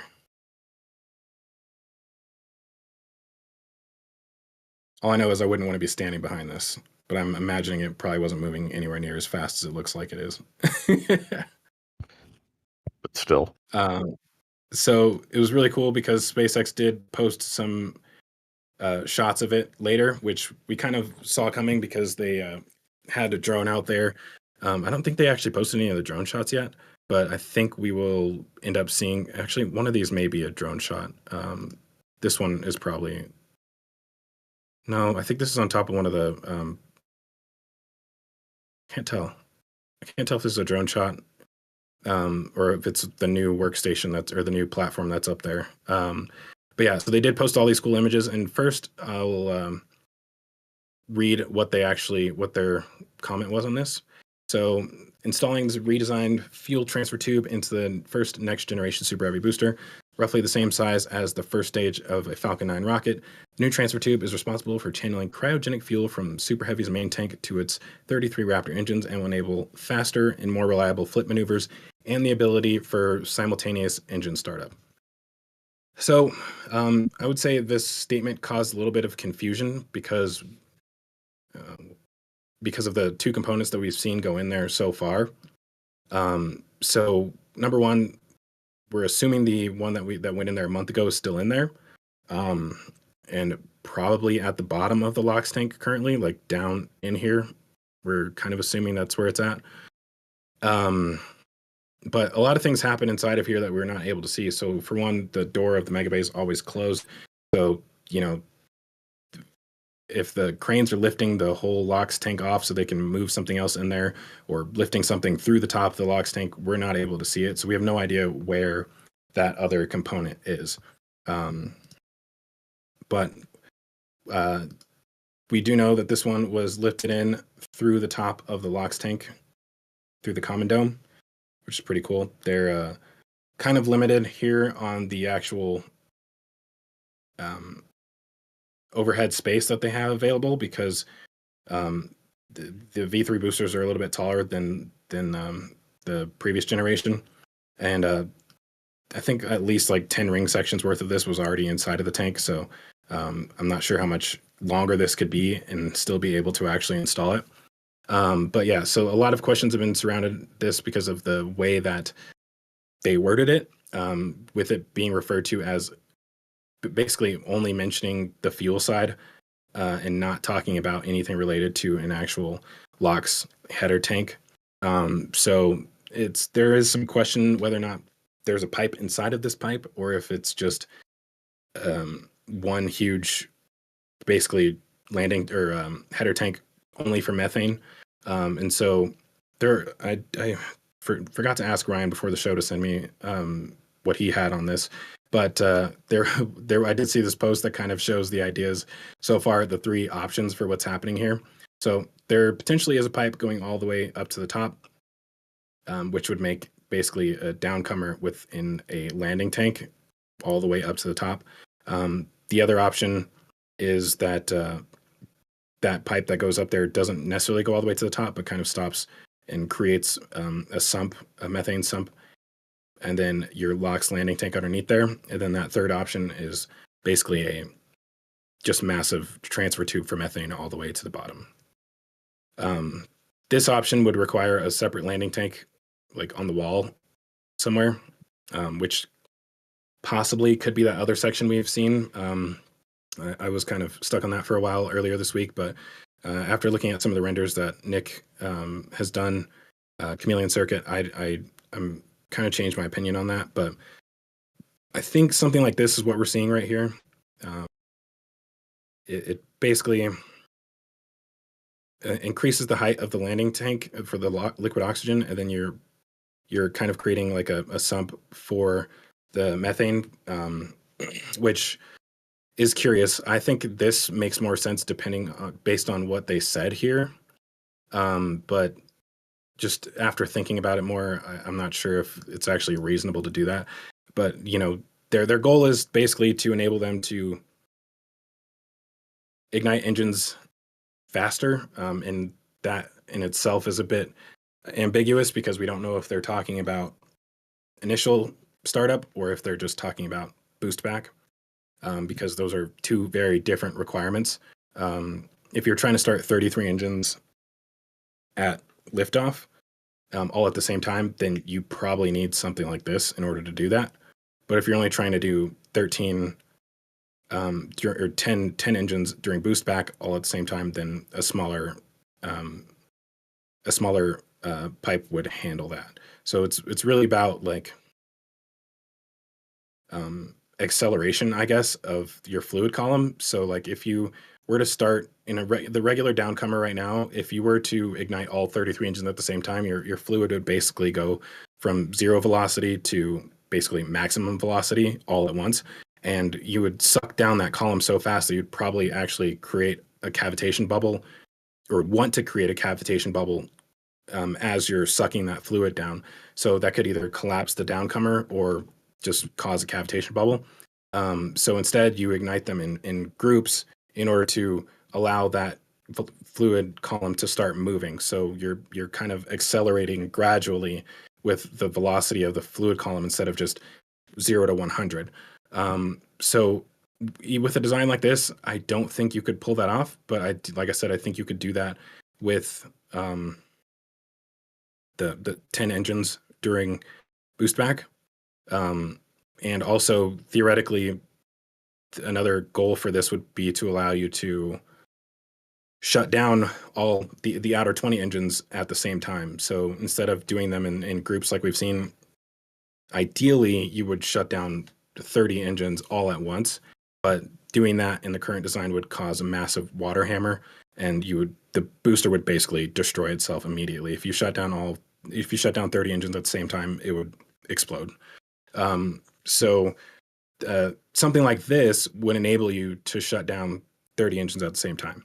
But there's not enough information in their explanation here to truly understand like what their goal is. If they would have been include a little more information, I think we could say for sure exactly which configuration it is based on those ones in those options that I was showing. But there's just enough information to make it so there's more questions than answers, in my opinion. The other advantage is it lowers the center of gravity, since you're having the methane, more the volume of the methane deeper in the tank as well on the boost. So when they're doing the flip, it'll pivot more around. It'll move its pivot point. Right, that makes sense. So you're like basically center of rotation is lowered. Yeah. Yeah. So then you're not running the risk of the methane wanting to slosh towards the top of the tank. Right, that makes sense. But I know most of our questions were related to this, so yeah. The other impressive thing is the ground shot of how dead level the tank is. See how strong it is. Yeah, like no flexing in here. I mean, there's so many stringers on here. I did count them initially. I think it was like 40 something, maybe 50. I can't remember. I've been distracted ever since this happened. But yeah, tons of stringers on the inside, so you can see all the welds for the stringers. And then you have the the name for these was right off the top of my head, and I just lost it. Yeah, wait for Chameleon Circuit to finish before I look at any of this. Yeah, but like I said, the whole design for this is pretty intense. the stringers on the inside is basically what's allowing this to stay so stiff. I mean, the um, something stiffeners, I forget what they're called. Oh my god. I feel like Hoop stiffeners. Hoop yeah. stiffeners. Sorry. Yeah. So these are more for radial strength, whereas these are lateral strength. So yeah, this thing is just massively reinforced, which is pretty crazy. And this definitely explains what we were seeing at Massey's with the test article in there. I'm not going to go back into all that stuff, but yeah, making sure that this thing is going to be able to withstand whatever it is they're trying to do makes a lot of sense that they're adding all this reinforcement. But yeah, pretty impressive that you can basically only support this at 2 points and not have any bending across it. That's pretty wild. So I guess we'll touch on the questions that we had for this, because I know there was all the booster related questions. Matt. Absolutely. I'll start off with the gifted memberships and donations. First, we have Daniel Hogbin. He sent 5 gifted memberships and resubscribed for 19 months straight now. Says, thank you, RGV Ariel and team, for all the hard work and dedication you guys and gals put in. Then we have Just Martin, sent 5 gifted memberships as well. We have Turtle that sent 10 gifted memberships. We have Joni that resubscribed for her 5th month and says, I love this stream. We do too, Joni. And we have our resident Steph, Aussie Space Girl. She just resubscribed for 42 months straight and says, awesome photos this week from the lower altitude. Last Wait, one. are you muted again? And the last one would be from Todd Bernal, sent $20, and he said, this one's for Joe. Betty Botter bought some butter, but she said this butter's bitter. If I put it in my batter, it will make my batter bitter.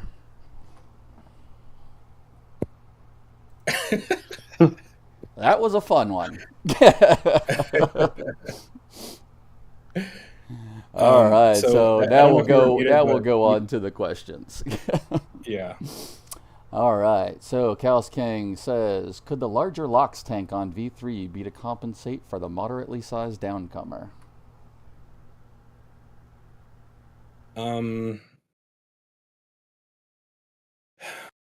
Yeah, there are some thoughts on that, mostly related to the fact that the Mega Bay is not tall enough for what they want the booster to be. And so the LOX tank is basically constructed to be the height of what it will be in, I guess, version 4 or whatever. But the methane tank is smaller just to allow it to actually fit inside the Mega Bay. And then once they finish the Giga Bay, they'll be able to extend the booster. And they'll only have to worry about changing the methane tank and not the LOX tank. So it could be something related to that. And then, if you have all this additional volume inside of this header tank / transfer tube, then that could potentially make up for some of that volume that you're losing in the methane tank. But that would almost imply that this entire section is all methane and not and no LOX header tank inside of this.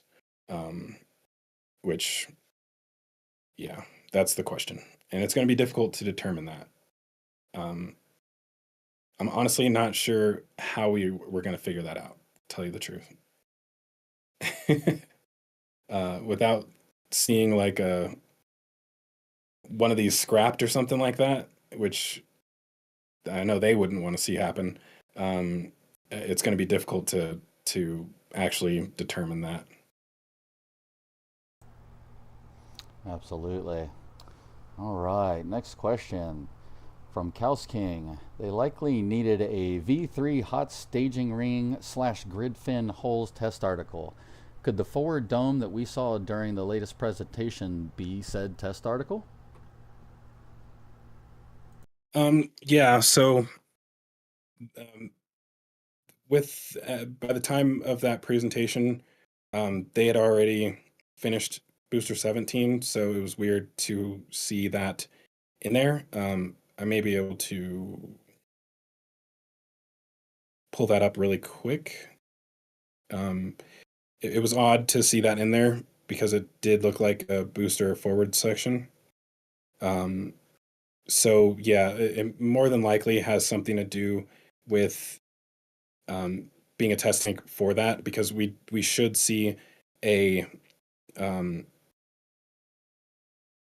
well, now that I think about it, maybe not, because the actual hot stage ring section, or the forward section with the hot stage interface on top of it, should be the test article, because it didn't look like a flight article.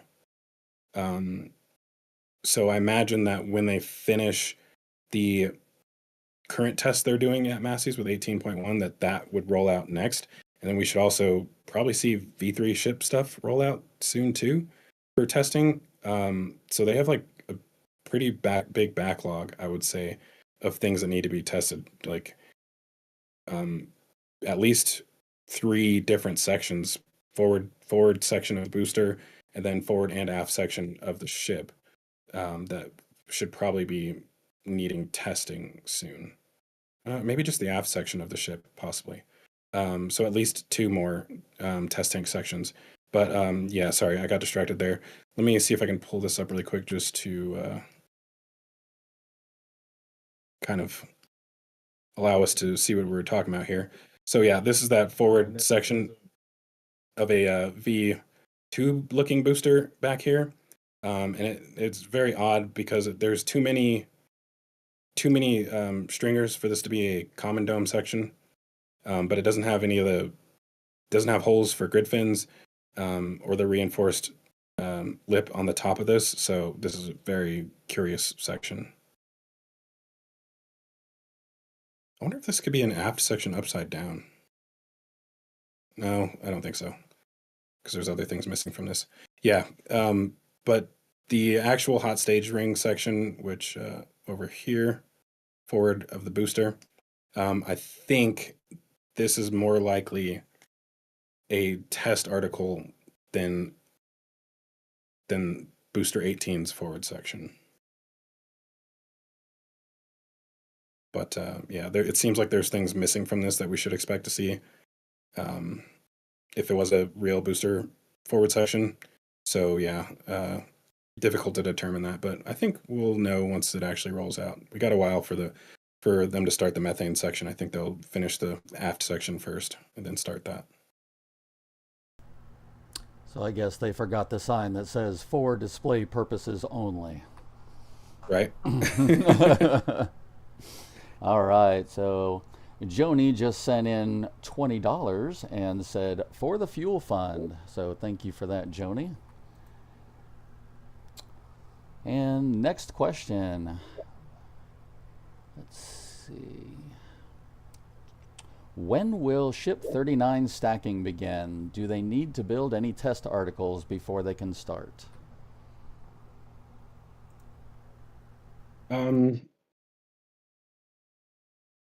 I am actually surprised that it hasn't started yet. And we would expect some sort of test article, but it kind of depends on the forward section of the vehicle. So like if the nose cone and methane tank section don't have too many changes, then they probably don't necessarily need test articles for those, and it's most likely aft section related stuff that they need it for. So just like the booster, they probably could start on stacking and basically get all the way down to the last few sections of the LOX tank, before having to like wait for like structural verification testing. But yeah, they haven't started doing that yet, and it may possibly just be because they're busy doing stuff inside the mega bay, or they just don't have those sections ready yet. But yeah, I would expect to see that stuff soon. It is also possible that, at least for the ship team, their focus is on 37 and 38 right now. But yeah, you would imagine they would start stacking soon, or else we're going to be waiting until January or something like that for the first V3 launch. No thanks on the wait. All right, so next question. How will the Gigabay be used? Will it only be used for ships and the boosters get the megabays, or maybe the other way around and use the extra height? Or do you think they'll split the Gigabay into two separate areas? I think it'll be 3/4 of it will probably be for ships, and then 1/4 of it for boosters. Um, and then they'll probably their priority, I would have to guess, would be moving boosters over there, because the this will be this mega bay will be completely useless once they um, well, I guess they could still use this for V3 since they're currently doing that anyways. Um, yeah, eventually when they make the boosters taller, this will be useless. So I imagine their first priority will be getting booster stacking moved into there, and then they'll start building all the ship stations. And then once booster related items are moved over there, they'll be able to um, demolish this building. But that will take quite a while because not only are you building the actual workstations, but you're building all the platforms that are along the walls as well too. So that's quite a lot of work. It's kind of basically like what we were seeing for the Star Factory, where they're building all those workstations at the Sanchez site. It'll be something like that. So it'll be done in multiple phases, I think. Absolutely. Next question by Six String Simpleton. Is Star Factory production going to be hindered by the Gigabay construction? What production can we expect with the 2 megabays? I would say there's no bottlenecks currently because they're still building out workstations for the Star Factory. They're also probably most of the, I would say like a good portion of the stuff that we initially saw being constructed in Sanchez for the Star Factory was for V2 related components. And then anything that changed with tooling for the V3 ships, they probably got rid of those workstations or will be getting rid of them soon. So it's not fully operational yet. Therefore, there should be no bottleneck with the actual mega bays currently. The fact that we haven't even seen them start to stack a ship kind of suggests that they're still changing tooling up in the Star Factory. I think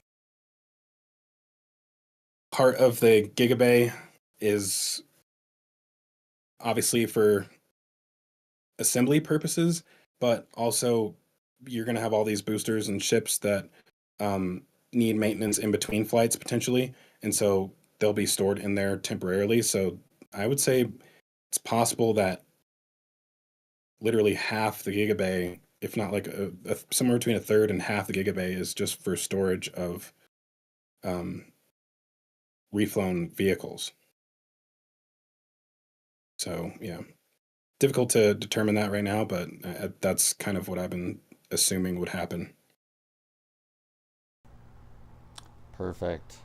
And last thing I have is Turtle sent in $10 and gave us a little shout out. He said, "Did you know there's a behind the scenes show and tell if you're a member? It's a great before the show / prep for the show kind of thing. I think you would all enjoy." And he is right. If you become a Patreon member, you can join us over on Discord, usually the day before our live stream comes out. And we have a very in-depth show and tell that is a lot of fun. So feel free to check it out, guys. Cool. Yeah, show and tells are awesome. I usually end up having to skip through stuff a little bit faster in the shows than what we do during the show and tell. So lots of additional information in there sometimes with, just taking more time to go through some of the smaller details and whatnot. So yeah, definitely check that out if you haven't already. If you're one of the people who's received a membership today, then you should definitely join the RGV server if you haven't already, and then you can take part in those show and tells, ask questions if you want to in there. So it's pretty awesome. Moving over to the Star Factory, only thing that we got to mention here is the new addition that they have on the side. This is kind of, I think, just like shipping and receiving, if I had to guess. So they do have these loading docks over here, or unloading docks. this was their previous unloading dock. You can kind of see it's actually quite hilarious if you ask me. Basically just a ramp that allows them to get over there and get stuff out of the back of the trucks. So they'll be able to get rid of this and have 4 or 5 docks, kind of speed up that process. And I imagine things that are currently out here would actually be in there temporarily. This doesn't necessarily look like a very large storage area, but temporarily loading stuff or placing things in here before they go to wherever the actual storage location is within the factory. And they're also finally getting rid of the bakery tent over here. So this is basically where they make custom TPS tiles. So it initially it kind of seems like this is the new bakery, but I think it's just coincidence that they're starting to get rid of this now. We can kind of see they've started rolling back the tarp here, either that or it broke. But I do think they're actually starting to clear this out now. But the new bakery is probably somewhere in this area inside of the building. We have Alex, what is this again? Basically like for dust removal? Yeah, the dust catcher. Yeah. So this is kind of an indication that the bakery is right inside of here in this building. So assuming that they finally finished outfitting it and now they're able to get rid of this. So hopefully in the next few weeks we'll see this be removed. That'll kind of, I feel like, be necessary a little bit because getting trucks in here will be a lot easier because they can go basically all the way around to the backside through here and then just back into the offloading bays instead of having to do like whatever U-turn they're doing here to get to this. So yeah, that'll be nice having that tent gone finally.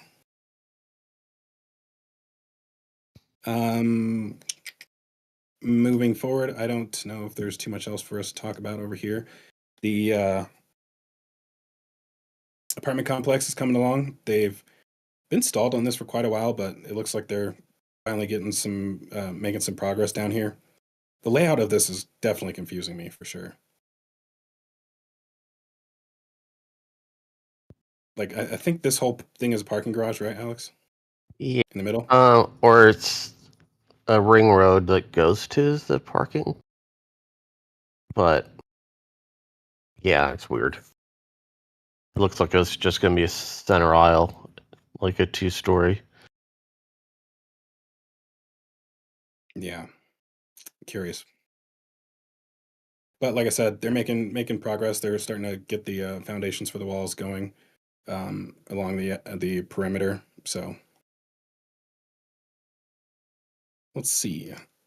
Elsewhere in the village, housing's coming along here as well too. Not much going on back here. Wait, what is this? That's for the longest time thought it was a sushi restaurant, but it's been there for about 2 years. I've literally never noticed that. I've It has not never been here seen for 2 it. At least a year. years. I'll have to go back and check that. Yeah. Yeah, not much else to really talk about in the village, I would say. Most of these are just images of the apartment complex. So if those of you who receive memberships or have been members, you have access to all these images. You can go back and come and look through these if you want to. I will, since we're already past where we would normally end the show, I'm going to go ahead and take us over to the launch site. And I think we'll start with Pad A.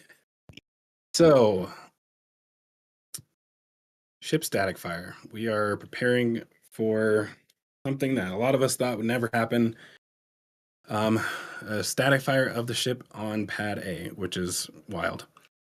So lots of progress with this down here. Alex, did you want to talk about this at all? I'm just waiting for to be a little bit more complete. The QD mounts are hilarious. Yeah, well, I do have some ground shots for that, or kind of. I'll show that here in a second. But we did initially think. So they have these. They laid out over here somewhere. Oh, so these little boxes right here thought that these were legs in order to allow them to place the stand on top of the launch mount and kind of weld it to the deck. In retrospect, I can see why they don't want to do that. So they do have these hooks right here on top. So they normally remove these in between launches, but they're basically chain hoists that allow them to attach chains to hold up the actual arms if they need to. And so if they were to place the launch or the stand, the ring wall stand on top of this, it would have to go in between each of these. And there may actually be other things up here that we're not seeing that they may not want to have to deal with. So There's something interesting around the perimeter of that ring on the stand. This one? Yeah, from some of the shots, it looked like they were on that leg on the left. There's a hook. The one over to right there. I saw those on the ground shots. I'm like, that is very curious. Yeah, I mean, they kind of need a way to lift it, so that could be where. Or they're just going to suspend it from top deck. Oh God. Yeah. Yeah, that's why. So I guess what initially, like I said, I did when we saw these, thought they were legs so that they could put them on top of the deck. But as it turns out, these are actually for the RVAC mounts, or not the mounts, but braces for the RVACs. So the RVACs need support. They have basically rings that go on the bottom of them on the nozzle extensions in order to stabilize them for static fire testing. And so these are basically where they're going to mount those supports to. So they had these on the actual static fire stand as well too. They're just they look a bit different than this. So this is part of that modification to the stand. I think there may be something else that they're going to do to this still that they haven't started yet, or maybe it will just. I think they have a lip going around the bottom of this, which is a little difficult to see here. Yeah. I can't really tell. But yeah, so they're still working on these modifications. They got two, I think. What is there one right here? So there's two more that they still need to install. And then down here, they've been working on the actual for the QD, for the ship QD. So we can see those pieces. There's one right here, then two over here. And these are actually going on the QD itself, which is, I hate it. I hate it so much. So I think this would have been done a little bit differently if there was more launches, if there were more than 2 launches expected on this launch mount. I think they would have done this differently. But basically, they're not really worried about cutting holes into this thing right now because it's at the end of its life, basically. So there's a hole here, 2 holes there, one on the back side over here. I think there's one back here that we can't really see. I think it's either here or on the below that. So basically, instead of pulling this off the cover, they cut holes in it so that they can basically put flex hoses down in there to connect to the QD. Yeah, to where the flex hoses for the booster QD, they're basically connecting to those same locations and using them for the ship. So they've already started like welding some of those frames onto here, and we can see some images of that. So I think this one, Vix posted one.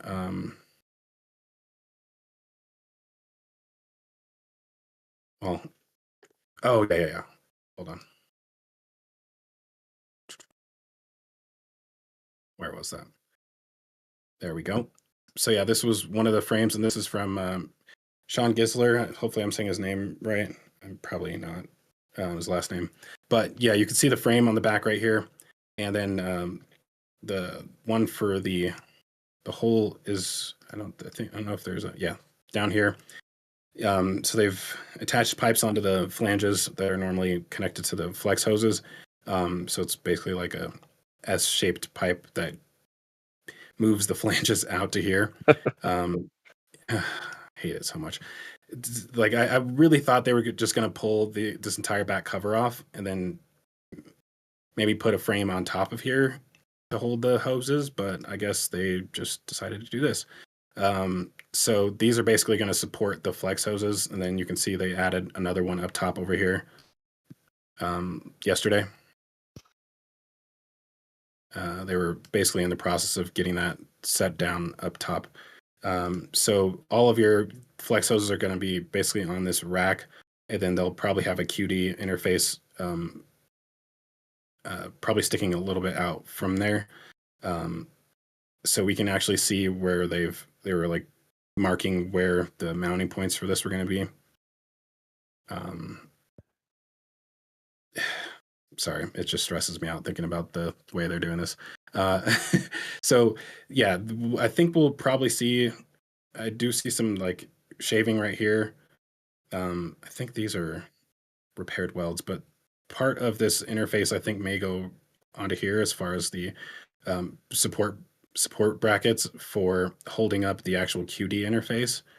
I think that might be, wait. It's difficult to tell if this is the one that's on top. I think this is what's on top of the launch mount right now. Yeah. Yeah, so this is the piece. These are two pieces right here. They're basically on top of the booster QD currently. So I think there may be one more piece that goes with this. But yeah, I imagine they may, well, no, I was going to say they may take the one from Massey's from the ship cryo station, but they actually need that for ship 38, so that wouldn't be a good idea. So it seems like they're actually going to have to fully build out that whole QD interface. And yeah, it's basically going to be mounted right up here. So this basically kind of allows them to, I guess, return it to operational status semi-fast, I guess. As far as these go, you're basically just put plates back over them and weld plates over the holes. Most of the actual damage, I guess, comes to the top of this, but then they'll just have to cut off those brackets that are attaching it to the top here. And then as far as the actual stand goes, they've obviously removed all of the hold down clamps. It's been a while since we've seen images this clear of the deck of the launch mount. I mean, it'd make more sense to just bolt it to the clamp arms. Yeah, that's basically, yeah, they removed all the clamps. That image was actually better. They removed all of the clamps. So basically the stand will be somehow bolted onto here. That was one of the things that I was hoping wouldn't happen, and you can kind of see like why. So first of all, the actual ship stand is kind of it's like about 1.5 meters tall. Maybe 2.5 meters almost, maybe just 2 meters. So you're basically sitting above the clamps. It's probably about the height of these alignment pins, if I had to guess. And so the engines are way up here, and unless they put like a weld some plates along the inner wall of this, which I kind of hope they do, just to kind of channel everything down, you end up with the ability for these Raptor QDs to get damaged. So whether that's the initial overpressure as the engines are ignited, because it's a pretty big pressure wave that comes out, it can damage these nozzles. And also after engine shutdown, you usually get like a pretty sizable fireball, which then has the ability to enter the launch mount, which is kind of one of the reasons I was hoping they were going to mount it to the deck instead, so that the hold down arms would be retracted into the table. But I don't know. Maybe they'll. I doubt they're going to do it because they probably would have started already. But ideally, remove the QDs and like set them down inside of the table or something. But I don't think they're going to do that. So I'd say this is probably the riskiest part of this whole thing is just damage that could occur to these that would require additional refurbishment before they're actually ready for launch. And then the other problem, of course, is the fact that you're going to need to do the same thing for ship 38. So it's like, do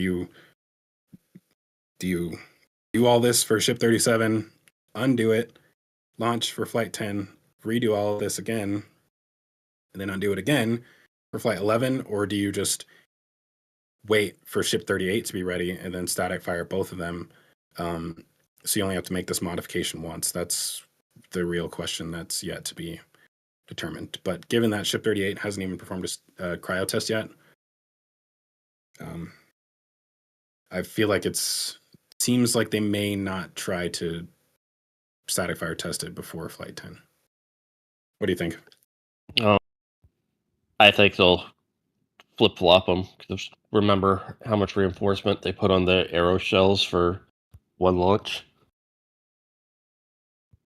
Were they on the old vertical tanks? Right. Yeah, it's going to be interesting, that's for sure. I think we're probably still about 2 to 3 weeks away from seeing the static fire. Maybe. That seems reasonable. Yeah. That's about it for pad A, I would say. Surprised I don't see people in the chat yelling at me for calling it pad A, but whatever. I will move us over to the I have a couple of questions for this pad if you want to take them real quick. Yeah, for sure. All right. So, first question's from Abel George Wilson. Could they just cut the chopsticks in half for pad A/1 when they upgrade it? I'd say no.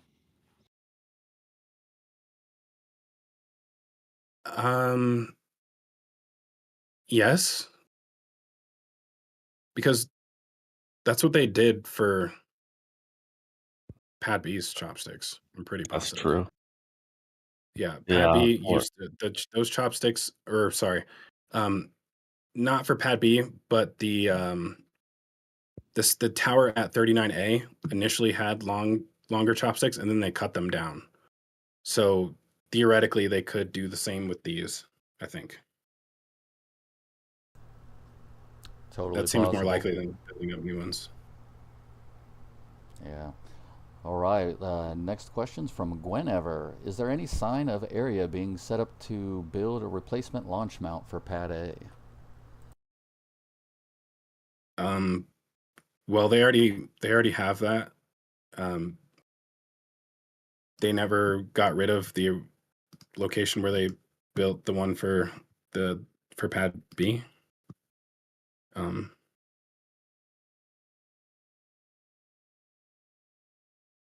Jesus, it's so hard to find the right image. Yeah, so the pedestals are still here. Everything they need for it is still here. So yeah, they don't really need to do anything. They just need to start delivering sections for it. I think I would expect to see those start to show up after Flight 11, probably. Absolutely. Next question's from Gwenever also. Do you expect the chopsticks or a crane to lift the ship onto the static fire ring and align it?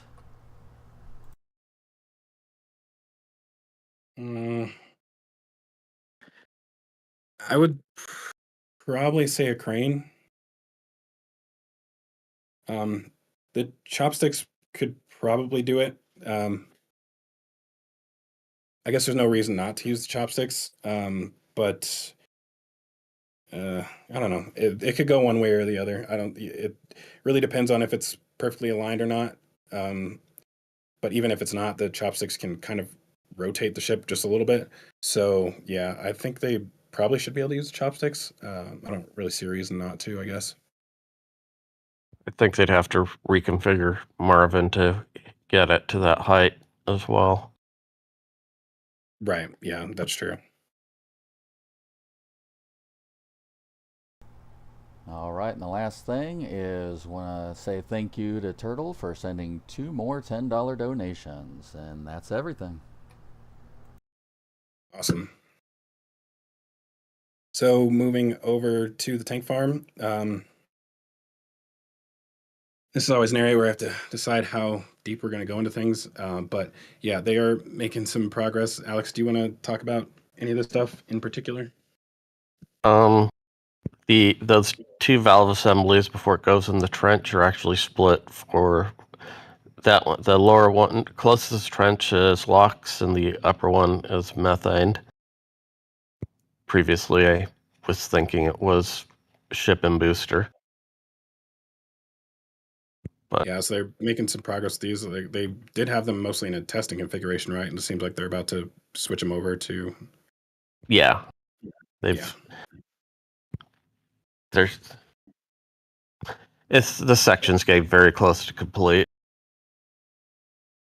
Yeah, one of the interesting things about this is that it's. I'm not sure if this is going to stay this way currently, but right now, I'm not going to really go too deep into how they do it, but this is kind of set up to allow them to recirculate back to the tanks, or at least Right. back to one tank. So theoretically, they can, and I think they may be doing this already. I'm not sure. They can pump liquid oxygen through the at least on the liquid oxygen side, and then they should be able to do it on the methane side soon too. I imagine they're probably preparing to do that, but they're able to use both sets of pumps because this is booster and this is ship, so they're able to. Would be the ship side. They're able to go through here and then back to the. Actually, That's they're the not set up methane to do it on side. the methane side. Yeah, they're They able to do it. are. They're set up to do it on the lock side, not the methane side.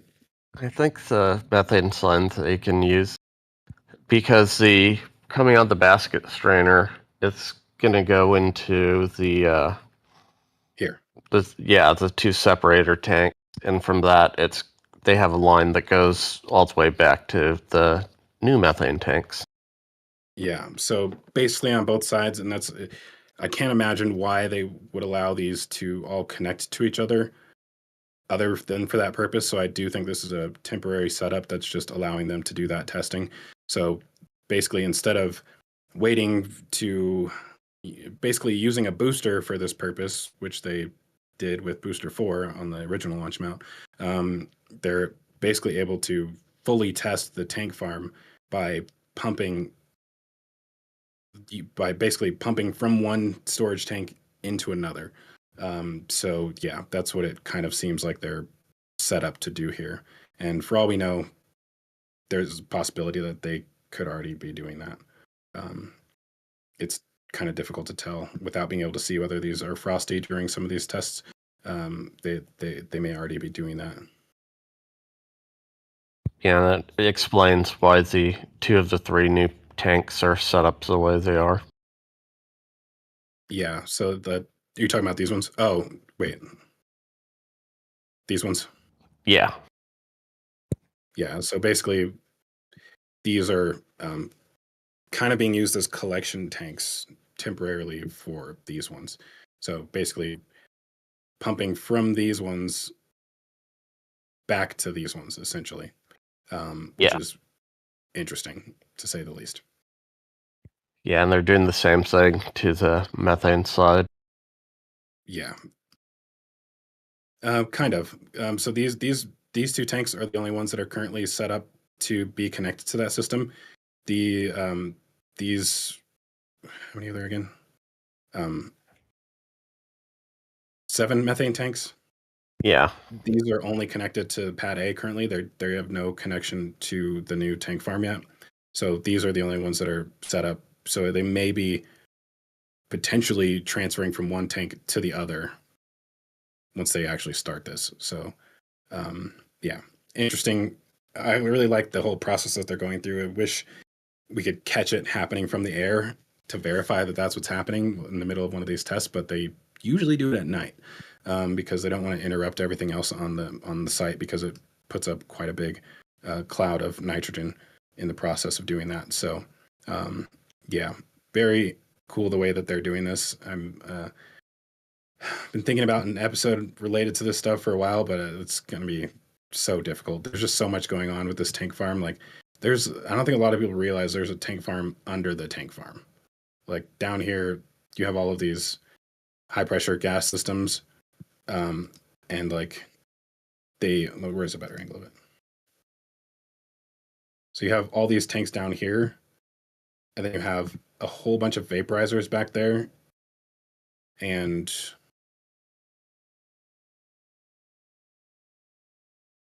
high pressure I pump. sure have an angle that shows it. Where is it? This one? Yeah. Then you can see down here all kinds of high pressure gas tanks down there. There's so much going on down here. What are these again, Alex? They're vaporizers for pressure building for the Gotcha. nitrogen. And then this one, water heater? That's new. No, that looks like it's it has a lot of AC on it, so, but it has its own tank. Not sure. Yeah, a ton going on here. They are still installing all the vaporizers and stuff. They've gotten new. Where can I see this? So in front of the methane tanks. Oh man. Maybe here.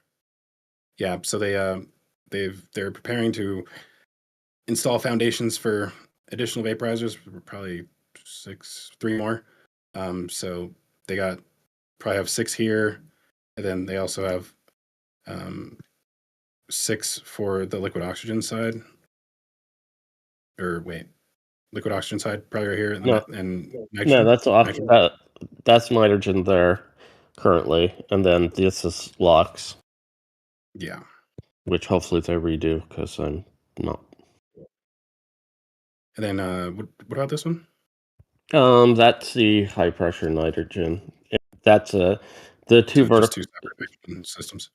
Yeah, one of them they're routed all the way back to the reclamation for the methane currently. The rusting tank solo one. Yeah. Yeah, and they're in the process of also adding things within this part of the tank farm too, which I'm not going to go into. But yeah, it's some of the stuff that is like because of Flight 10 being delayed, they've I think been able to start working here that they would have waited to do. So there's also some conversions happening in here, and along with, like I said, installing these methane tanks. And the way these are set up, I was kind of thinking that we would end up seeing them remove these methane tanks and then basically place new ones right here. Not 100% sure if that's still going to happen or not, just with the way that this is currently set up, but it's certainly still a possibility. I don't like these tanks. No. Yeah, not a lot to really go into unless we're going to spend like literally a whole hour talking about this tank farm. Kind of got to keep it to the minimum right now. But one cool thing you can actually see there, we're doing some sort of testing. I think this is really just, these are just filled with nitrogen right now. They're not actually moving fluid anywhere else though. Still pretty cool just to see that from the air. You know what's funny though? Eventually, once all of this is ready to go, the amount of work that they're going to have to do for insulating these is a lot. Yeah. Like if they basically do the same thing they've done with these, all of this insulation added on top of it, having to do all of that to this entire tank farm, like all of this will have to be insulated, everything. I mean, they started doing it on the LOX side. Not much. Oh, down 2 here? tanks. Yeah, and the 2 tanks thought they had wrapped, but yeah, they did. These? Yep. Oh, that is wrapped, huh? Yeah. Oh.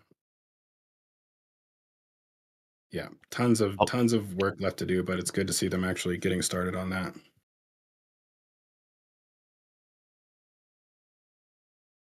Man, I really love looking at this. It's just crazy. Anyways, I will move us on to Pad B.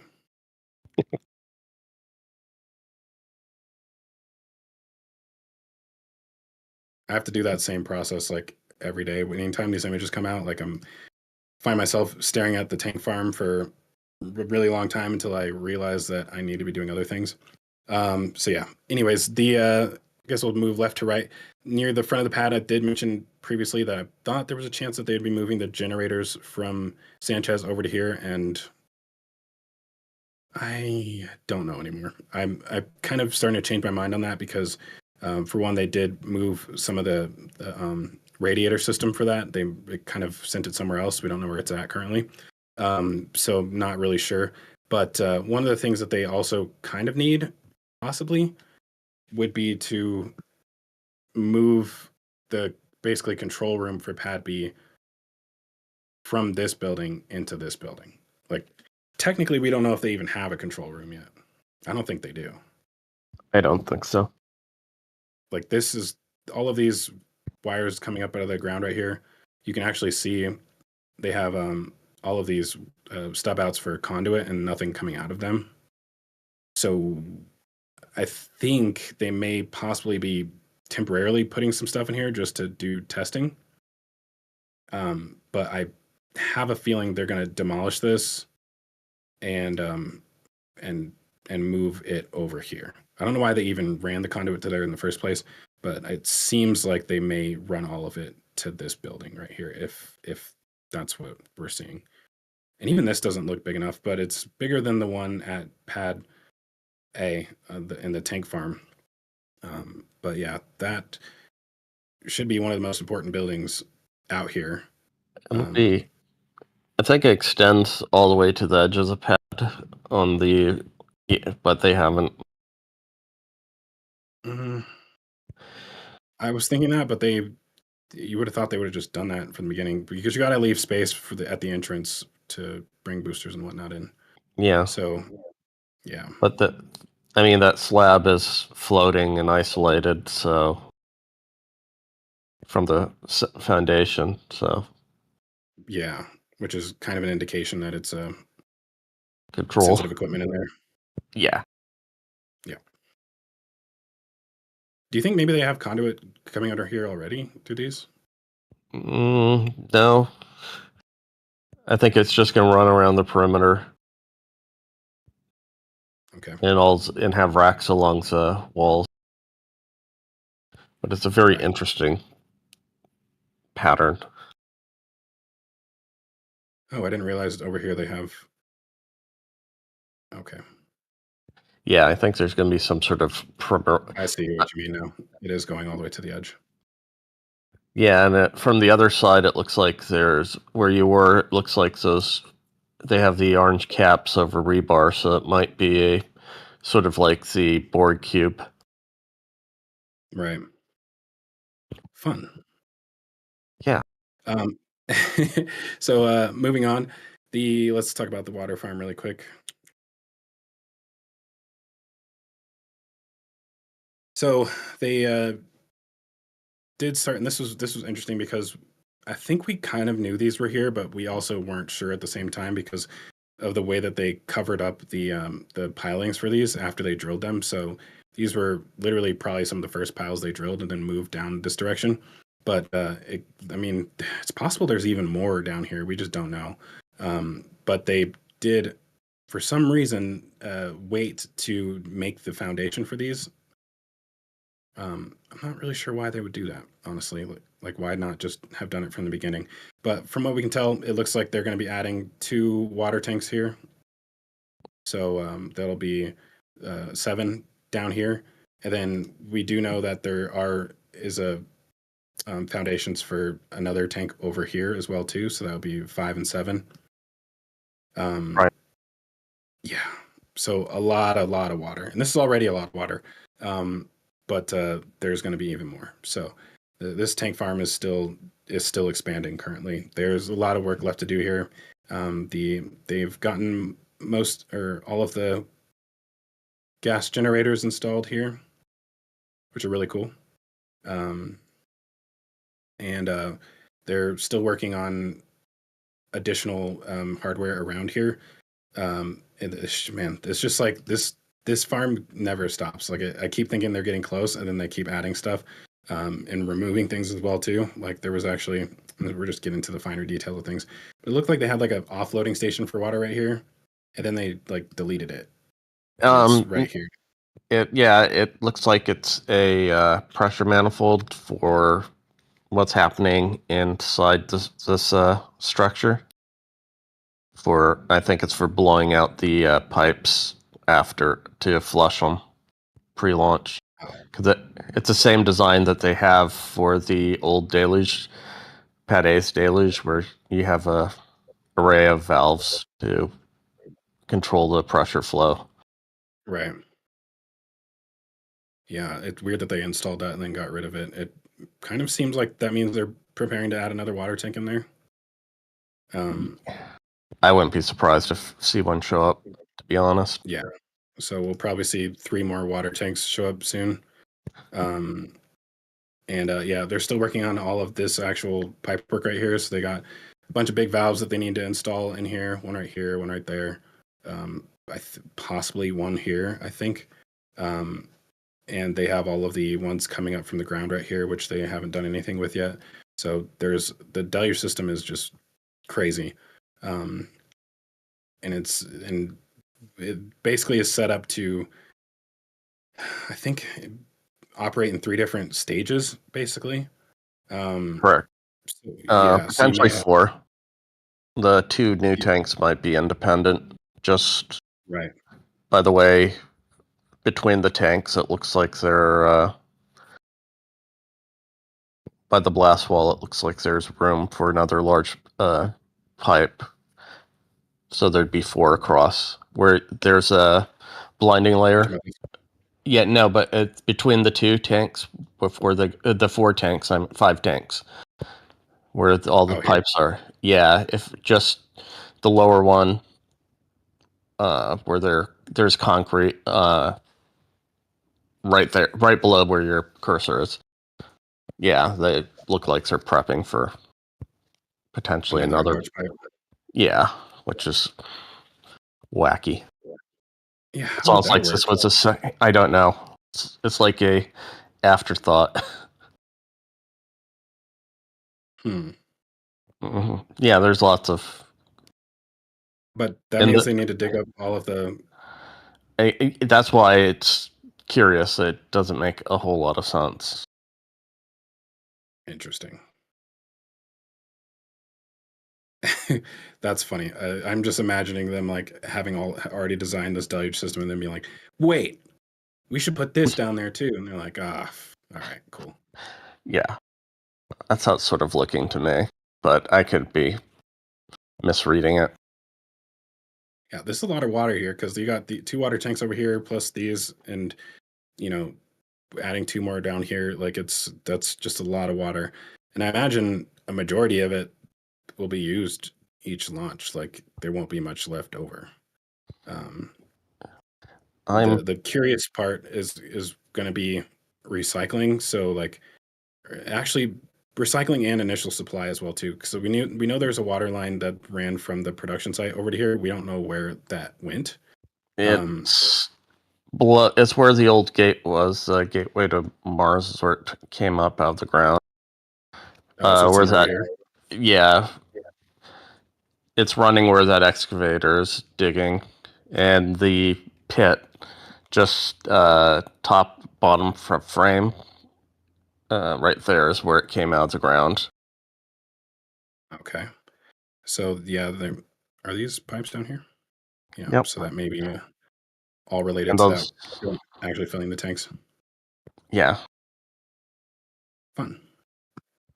That's cool though, because that means that you don't need to be basically delivering, having all these water trucks show up in between launches or whatever. You can just basically transfer it from wherever it's coming from to here, and fill the tanks. They also, it appears, I don't know how this is going to work. I imagine they need some sort of treatment facility, at least filtration, in order to recycle water from the trench, because especially when they do their initial test of this system, I mean, the amount of water at the bottom of this trench is going to be ridiculous when they test that, because there's no booster to actually vaporize all of it. So they're going to need some way of treating that water, I imagine, or at least filtering it when it comes back to the farm. So they will be able to recover most of it, I imagine. But like I said, just need some sort of filtration system. Yeah. Which doesn't exist yet. One of the small pipes definitely is heading down to the sump of those 6 mystery pipe. And one of them looks like it's going up to the Det-X, or the detonation suppression, or Fire-X, which I think they would need. But yeah, that one is heading off to the sump. Basically down here to the bottom of the trench. Yep. Yeah.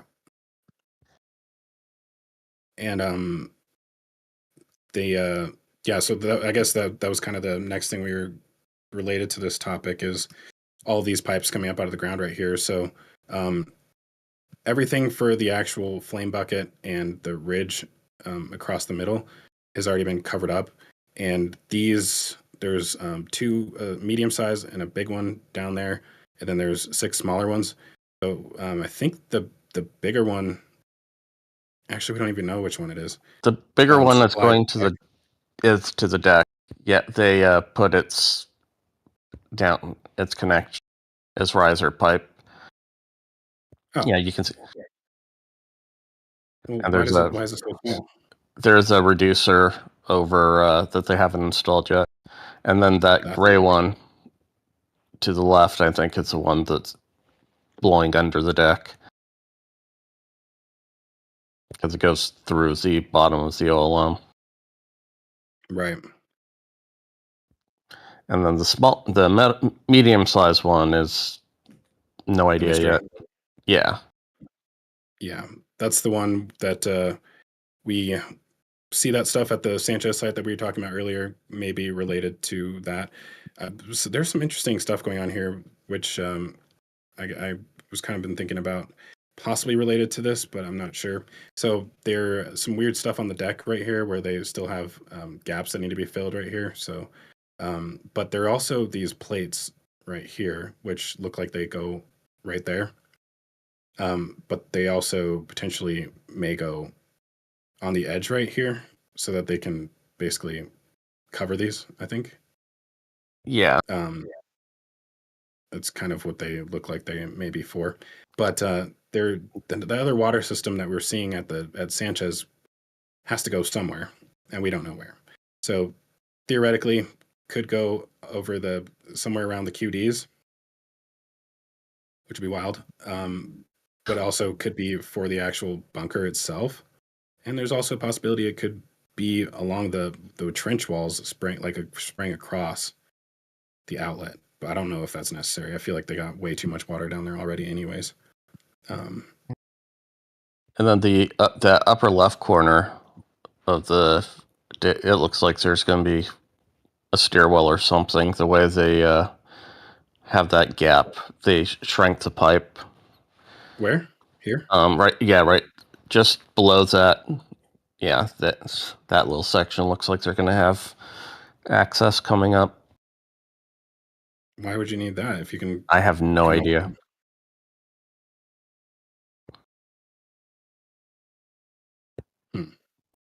It's wild up here.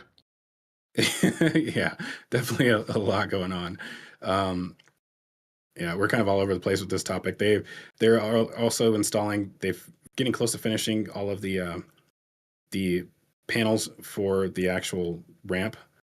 So you can see these welds that they've got down here that they've kind of started to shave down. So they're welding both all the panels together, and also all of the rebar or whatever coming out of the holes that these are mounted to. So I think they're getting close to being finished on this side. These all look, for the most part, like they've been welded. And the same thing on the other side as well too, but this image is not going to show that. And then up here, they're also preparing for the slab that comes out of the trench. So this is a good image for that. So yeah, we can see we did think they were going to do like CFA piles all the way through here, but it looks like they just did along this row. But this is a fairly thick slab. You can see the height of these guys in here as they're actually.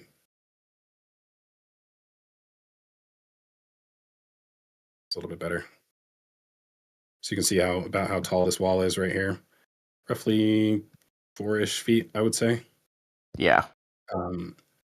So it's pretty deep right here. Then it gets a little bit shallower back here. It goes along the sides there. So I imagine by the next flyover, this will already be filled in. But interestingly, they do have this pipe going through here, and over by pad A, they have another whole stack of these. So more than likely, we're probably seeing drainage for the actual retention pond. So I'm honestly curious how the retention pond's going to work. Like, in my opinion, this is the retention pond. Yeah. Like the trench is the retention pond. So I think it's just to check a box on one of the report. But they started digging the retention pond. Like how much? This is like, if there is a retention pond here, it's kind of similar to. I mean, like the one at Pad A, where like 1/8 of the water that's actually produced by that system actually makes it to that. And in this case, literally only the water on this side would actually end up going over there. Right. Like, all of this will go back into the trench. This stuff will go basically in front of the pad right here. So it seems like they're building a retention pond for 1/4 of the top deck, which is like that's 1/16 of all of the water that's going to go through this system. Yeah, that's why I think it's just, or it's for site drainage that they're going to collect water that runs there and before discharge. Because I don't see how very little of the water is going to make it there. Yeah, it's certainly curious. I guess continuing on with the top of the launch deck, they have started working on the lock side of the QD a little bit more as well too. This thing has been weird because I think they've lifted it on and off several times at this point, but they already have this same bracket on the methane QD side. So kind of cool though, because you can see the stairs. I'm going to get a better image of this.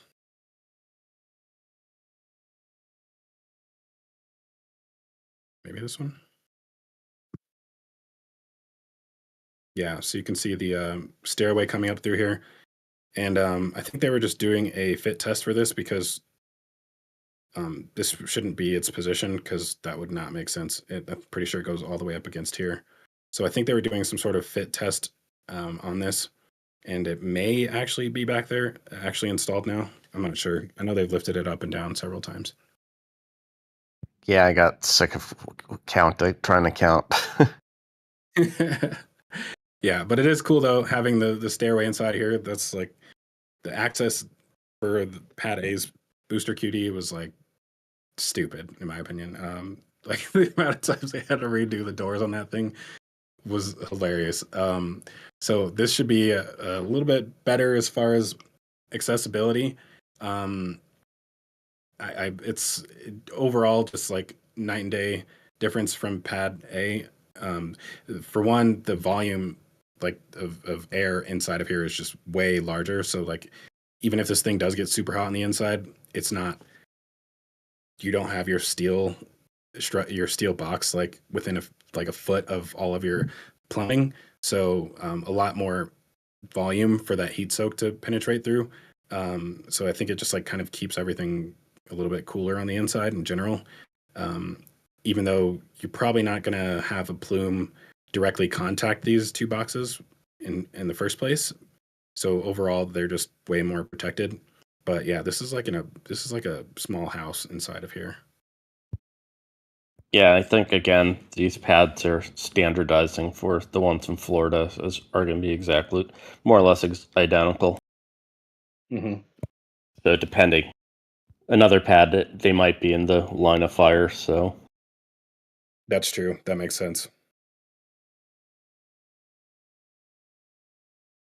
We haven't talked about the actual hold down arms themselves, though. That's this they have is a good started. one. Yeah. You can see Can one you of tell what them's these are? closed. This one? Yep.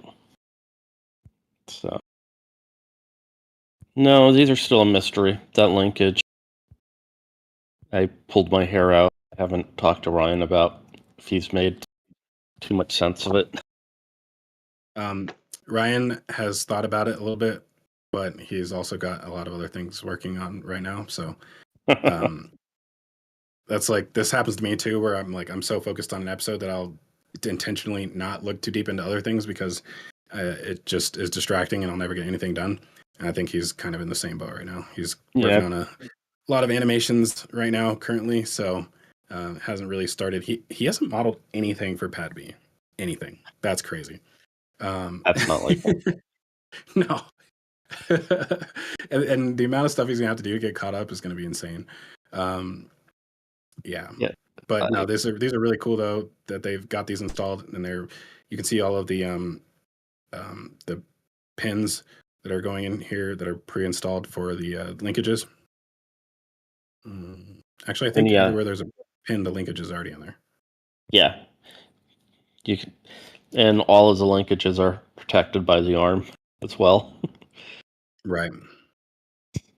Yeah, this is just so much better than the hold downs for Pad A. And I've been waiting for a better shot of the actual clamps because, well, the tank farms are distracting. Yeah. Let's see. Elsewhere on Pad B, got a lot of concrete work going on. Let's see. I want an image that kind of shows this a little bit better. I actually like this view. So not only are they building, this part is super funny to me. So this wall right here is like crazy thick. And the funny thing about this is the fact that you have your flame trench basically directing it out in 180 degrees, like it's just going straight out to either side. So the amount of exhaust plume that you would expect to actually reach this wall, kind of minimum. But when you think about that wall compared to this wall, like this wall is twice as thick, and this actually has to deal with the direct exhaust plume from Pad A with no interruption. And so having this super thick wall in between this farm is kind of crazy in my opinion. Not crazy, it's just funny because they didn't protect Pad A's farm anywhere near this amount. And those are actually like, flammable commodities. These are just water tanks. Water tanks getting treated better than, everything else on site. This is crazy. Yeah, but they're making lots of progress down here. They we've been waiting for this for a while, the actual trench for these commodities going to the tower. So they have basically finished everything that's going to the launch mount for the most part. So that trench is pretty much covered. It basically comes from here over. They've actually covered it in concrete down there. They've put concrete over this, and now they're preparing to cover this stuff up as well too. But they haven't done anything to the tower yet. So like the tower came with all of the pipes pre-installed inside of it, but they don't have anything coming from the trench to the tower yet. So they're now finally starting to work on all of that. We actually got a really cool shot looking into that trench as well too, which was like something Alex and I have been waiting on forever because there's so many mysteries that we've been trying to figure out related to this, and now we've finally been able to kind of figure some of the stuff out. But yeah, That's Really cool crazy. view looking inside that trench, and looking from that other view that we were just looking at, you can see the hole through this wall. So all of these pipes down here are going to the launch mount, and then these ones come up and go to the tower basically. And then you have like gas related, and I think some other stuff in here that probably get into later. But yeah, all of that going to the tower. This is curious. Why Well, it's are these part going of to the. turn into there? No, they're going to probably turn up to that rack. Oh, Yeah, I think that's all part of the purging and blowing out the propellant from the lines pre-launch. gotcha. Yeah, there's gonna be quite a lot of that. And they have this just massive rack right here, and they're adding on to it. It looks like they're going to be Yeah, another pipe right here. the large diameter pipes are the pre-press lines. You can see them on one of them's nitrogen for reasons, and then there's a methane and oxygen one. And there's Yeah. going to be valves spanning across. Oh, like they still have to add a bunch of valves in here. Is that what you're asking? Yeah, You're in the saying? center. In the center, where those new racks are going to go, is going to be a bunch of valve arrays. It's going to be crazy. Yeah, they're. I mean, people think they're almost done, but they're really not. Like, there's still a lot left to do. They have the system for the Firex and detonation suppressions down here. They haven't started anything related to that yet. I imagine some of that might be these down here going over there, but at least one or two of them possibly. And Then, you can also see they got more conduit coming out of here, which is so baffling. it's all heading towards the tower too. I mean the mount. Wait.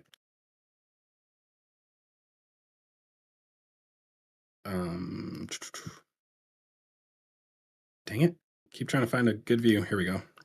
Yeah, so random conduit going down here to the launch mount for some reason, which is really odd because I'm pretty positive they went all the way around the backside for that. They did.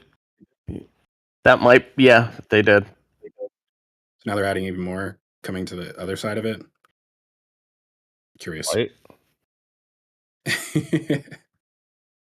But things are starting to get finalized a little bit as far as like, not having the entire site covered in just dirt.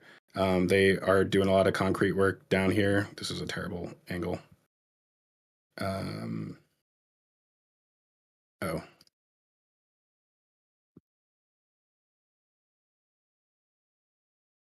I guess this kind of shows it. No.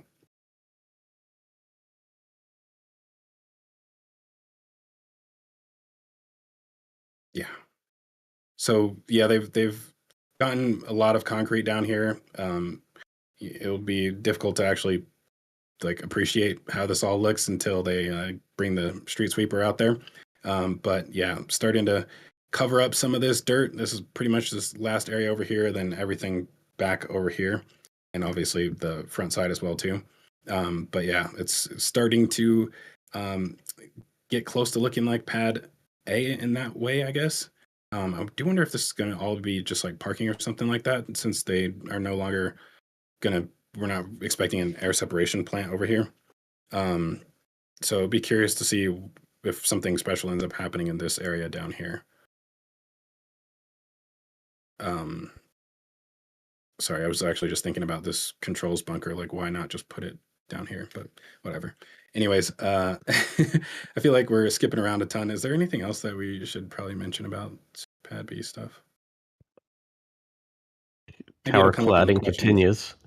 Oh yeah, definitely got some tower cladding that they've moved quite up. People keep saying that they don't have brackets going all the way up the tower, but they definitely do. So,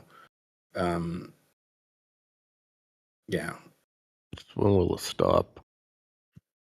I hope it doesn't stop. I hope it goes all the way up to the top. That'd be cool. Looking at it from the other side, you can see that they've actually gone higher up on the other side right here. Got more cladding down there. I think a lot of this was probably already installed by today. Oh, yeah, there's also some stuff going on in the trench as far as additional um, steel panels that are going down there. Maybe this isn't the best angle. Nope. Yeah, there's one that shows it really good. Perfectly, yeah. This one? Yeah. Yeah, so there's these panels that are down here. And those are, looks like they got brackets coming out the wall, basically. So from all the way up to the top right there. So these panels will basically be non-water deluge stuff that goes up here. But actually, they could put pipes on top of this, right? If they wanted to, and spray towards the. I don't know if that's necessary or not. But yeah, we could see another pipe on top of that, on top of these, possibly. Yeah, I'm at a loss. Yeah, I mean, there's just so much water that's coming out of this, and on so many different angles that I'm not. I don't even know how they'd get the pipe down there because they would have to drill through the wall in order to do that. But yeah, lots of water orifices in here. Um, and sorry for being so like all over the place. Like I said, it's when you get to the Pad B and orbital tank farm stuff, there's just so much to talk about that it's hard to not have ADD. Um, yeah. Yeah, Do we have two some worst people questions on? for ADD Yeah, here. exactly. And I are literally the worst. Uh, do we have some questions for Pad B or I guess just launch mount related stuff in general? Well, we do actually have one left, and it was asked almost 3 hours ago. But I knew we weren't talking about this stuff till the end. So the question was, well, an ask for a slight bit of discussion than a question. It says, please discuss the ASU near Pad B versus near the roundabout. So what I'm guessing they're asking is why they probably decided to change down there instead of putting it near Pad B. Do you have thoughts, Alex? No, it seems equally distant from sort of Pad A, where it's going to be on the dunes, that from Pad B, where it was going to be. In some ways, hiding behind the tower would probably have been more protection than the one on the dunes. Yeah, it's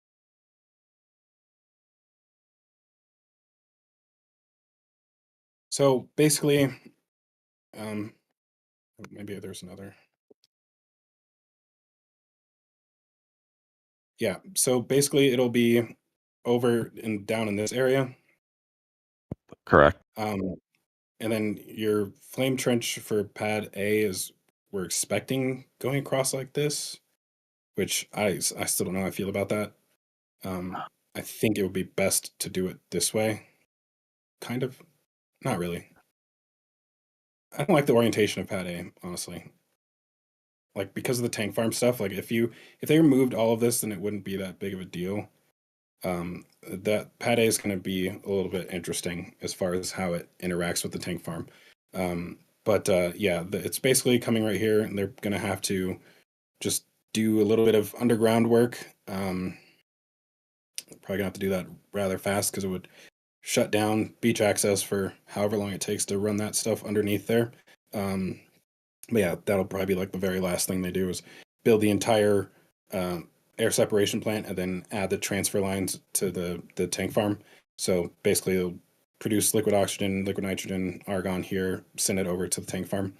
In some ways, that's more ideal, I guess, as far as reaching here, because you don't want to have to like dig up any of this stuff, and obviously that trench that they have going underneath the water tanks is already kind of full of pipework already.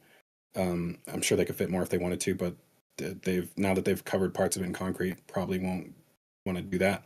But yeah, I think The part that sucks about it, I think, is that it's just another structure down here, and it being on the dunes, I imagine locals may have something to say about it. But I don't know.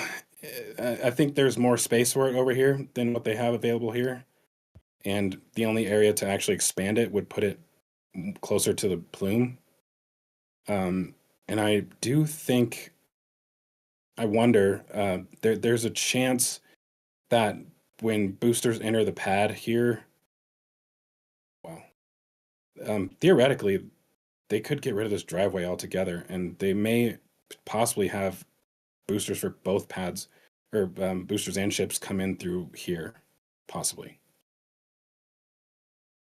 Now that I'm looking at it. Actually, the way this is set up, it looks like they're going to maintain this driveway right here. Anyways, I don't know if they would have enough space to make a full air separation plant here, because the one at Sanchez wasn't even big enough for this, and the one at Sanchez was too small to supply 25 launches a year. So yeah, I think overall they need more space, and so this was kind of a better option for them. So that's probably the reason for it. Yeah, because a few weeks back, RGV got some photos of the one they're building in Brownsville, and if you didn't have to deal with the plume, it would have fit back there. But yeah, I think it's. And if Lynn's building it, they also have kind of the Lego set where here's how to prep your site. We come in and we just lower on the equipment and turn it up. Right. Any other launch site questions? That's everything. I think I'll basically do my sign off first, if you don't mind. Yeah, of course. Yeah. Well, it was fun. First time on, a little stressful, but that's okay. So it's been real, it's been fun, but it ain't been real fun. Just kidding. It was a great week, guys. Thank you so much. It was very enjoyable hearing you talk about butter a bit ago. So. But yeah, too bad we could have probably gone for another 2 hours, so I'm glad we didn't. So it has been fun, and off to you, Zach. Awesome. Yeah. Thank you, everybody, for joining us today. Thanks to everybody who donated memberships and also super chats and all that stuff. We really appreciate the support. Definitely helps with obviously paying for these flyovers, because they are not cheap, never have been, never will be. So it really, really appreciate all of your guys' help with that. Also, hopefully you guys enjoyed the lower altitude images from this week. Like I said, a lot more detail able to be seen in these than when you're additional 4,000 feet up in the air.